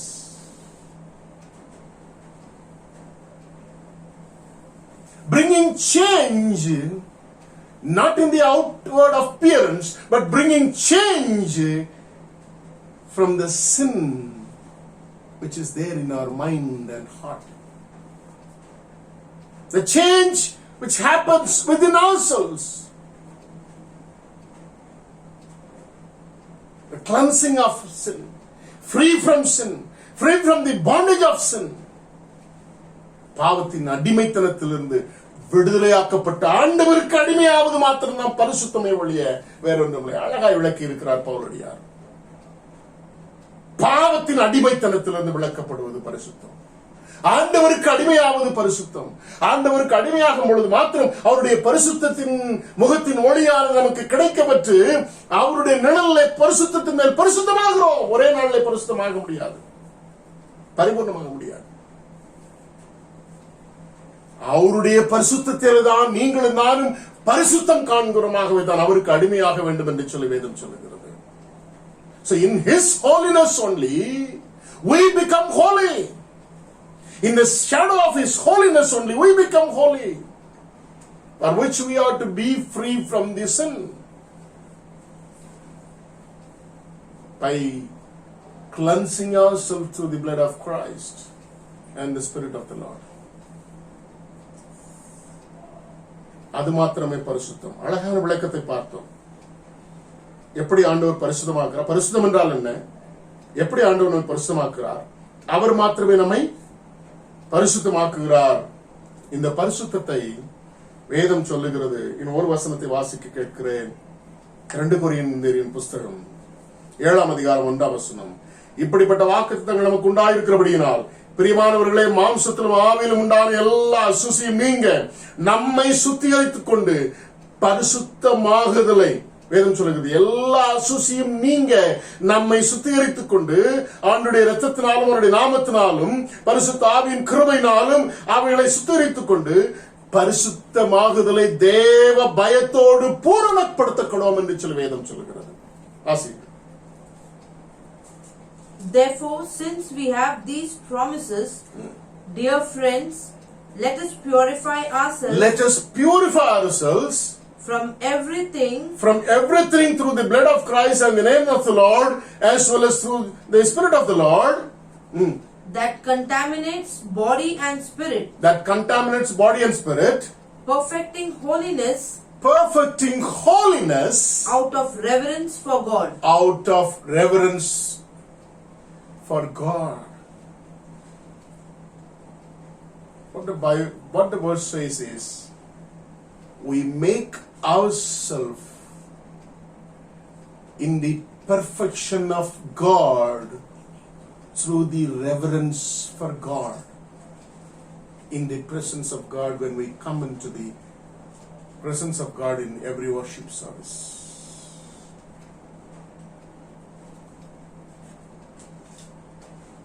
If we have reverence for God through the blood of Christ and under the shadow of the holiness of God, we made perfect every day, perfect every day in the holiness of God. கடவுளுடைய பரிசுத்தத்தின் மேல் பரிசுத்தத்திலே பரிபூரணம் அடைகிறோம். எப்பொழுதெல்லாம் தெய்வத்தினுடைய பிரசன்னத்திலே வாழ்ந்து தெய்வ பயத்தோடு கூட நம்முடைய நினைவுகளை பரிசுத்தமாப்படுத்துவதற்கு அவருடைய பரிசுத்தத்தினாலே நம்மை ஒப்புக் கொடுக்கும் பொழுது மாத்திரம் அந்த பயம், தெய்வ பயம் நமக்குள்ளாக ஆராதனைகளில் இருக்க வேண்டும். அந்த பயம் நமக்குள்ளாக இருக்க வேண்டும். என்ன விளைவுன்னு சொல்லி பாத்தீங்கன்னா, அருமையாய் வாசிக்கிறோம் 2 நாளாம் புத்தகம் 6ஆம் அதிகாரம் 41ஆம் வசனத்திலே, உம்முடைய பரிசுத்தவான்கள் நன்மையிலே மகிழ்வார்களாக. உம்முடைய பரிசுத்தவான்கள் நன்மையிலே மகிழ்வார்களாக. இந்த ஒரே ஒரு வசனத்தை மாத்திரம் வாசிக்க கேட்கிற ஆங்கிலத்துல 2 Chronicles chapter 6 verse 41. chapter 6 verse 41. அதை மாத்திரம் வாசித்து முடிக்கிறேன். நாம் பரிசுத்தமாய் வாழும் பொழுது தேவனுடைய நன்மைகளிலே நாம் மகிழ்ச்சியாய் இருக்க முடியும். Now arise, Lord God, and come to your resting place, you and the ark of your might. May your priest, Lord God, be clothed with salvation. May your faithful people rejoice in your goodness. Here in English, in KJV it says, your saints are your holy people will rejoice in your goodness. The result is we'll be rejoicing in His goodness. That is the result of our holiness. That is eternal life. That is eternal life. இந்த காலவெளியில பொல்லாத சிந்தனைகளை உடைய நம்முடைய சிந்தனைகளை அவருடைய அழகாகிய பரிசுத்தத்தின் மூலமாக பரிசுத்தமடைய நம்மை ஒப்புக் கொடுப்போம். நிச்சயமாக அதன் மூலமாக நம்ம ஆராதிக்கிற ஆராதனைகளை ஆராதிக்கிறவர்களாகிய நீங்களும் நானும் ஜீவனுள்ள ஆராதனையாகவும் அர்த்தமுள்ள ஆராதனையாகவும் நாம் ஆராதிக்க முடியும் என்பதை அறிந்திருக்கிறோம். நம்முடைய சிந்தனைகளை அவருடைய பரிசுத்தினால் பரிசுத்தமாக ஒப்புக் கொடுப்போம். கர்த்தர் உங்களை ஆசீர்வதிப்பார் என்பதற்கு எந்த விதமான சந்தேகமில்லை. நம்முடைய ஆராதனையின் முடிவு கண்டு நாம் யாவரும் எழுந்து கீர்த்தனைகளிலே 2ஆம் கீர்த்தனை பாடுவோம். திருமுதல் கிருபாசனனே சரணம், ஜெகதல ரட்சக தேவா சரணம் என்கிறதான பாடலை நாம் பாடுவோம்.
எங்களை அதிகமாய் நேசிக்கிற நல்ல பிதாவே, இந்த நல்ல நாளுக்காக துதிக்கிறோம், ஸ்தோத்திரிக்கிறோம். கர்த்தருடைய பரிசுத்த பிரசன்னத்திலே இந்த காணொலியின் மூலமாக அவரவர்களுடைய இல்லங்களிலே அமர்ந்து உம்மை ஆராதிக்க திருச்சபையின் குடும்பங்களாய் உம்முடைய பரிசுத்த பிரசன்னத்திலே அமர்ந்திருக்க கொடுத்த நல்ல வாய்ப்பிற்காக துதித்து ஸ்தோத்திரித்து ஜீவனுள்ள ஆராதனையை ஆராதித்து உயிரோடு இருக்கிறவர் உயிரோடு தரிசிப்பதற்காக அந்த ஆராதனையை ஜீவனுள்ள ஆராதனையாக நாங்கள் ஆராதிப்பதற்கென்று எங்களுடைய நினைவுகளாகிய பொல்லாதவர்கள் நிறைந்த எங்களுடைய நினைவுகளை அவருடைய அழகாகிய பரிசுத்தினாலே பரிசுத்தமாக்க ஆண்டவர் அழைக்கப்பட்டிருக்கிறோம். சுவாமி, பாவத்திலிருந்து நாங்கள் விடுதலையாக்கப்பட்டு உமக்கு அடிமைகளாகி ஆண்டவரே பரிசுத்தம் என்கிறதான ஒரு பெரிய பாக்கியத்தை ஆண்டவரே பலனை நாங்கள் பெற்றுக் கொண்டவர்களாய் வாழும் பொழுது முடிவு நித்திய ஜீவனாயிருக்கும். சுவாமி, அந்த பரிசுத்தத்தை நாங்கள் பெற்றுக்கொள்ளத்தக்கதாக அந்த பரிசுத்தை பெற்றுக் கொள்வதற்கு எங்களால் முடியாது சுவாமி. ஆகவே உம்முடைய கரத்தில் எங்களை தாழ்த்தி ஒப்புக் கொடுத்து நீர் எங்களை கழுவ, நீர் எங்களை பரிசுத்தப்படுத்த, நீர் எங்களை நீதிமான்களாக்க எங்களை ஒப்புக் கொடுக்கிறோம். சுவாமி, எங்களை ஒப்புக் கொடுக்கிறோம்.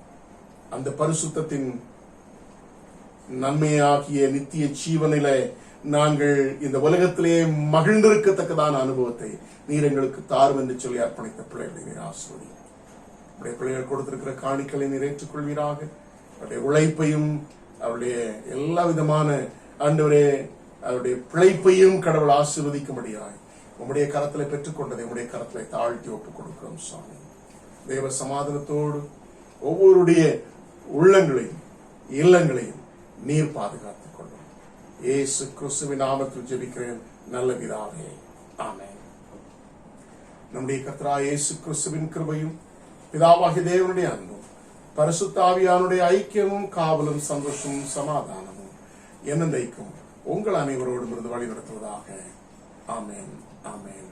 என் ஆத்துமாவே கர்த்தரை ஸ்தோத்திரி, என் முழுமையோட பரிசுநாமத்தை ஸ்தோத்திரி. என் ஆத்துமாவே கர்த்தரை ஸ்தோத்திரி, கர்த்தர் செய்த சகல உபகாரங்களையும் மறவாதே. ஆமென், ஆமென்.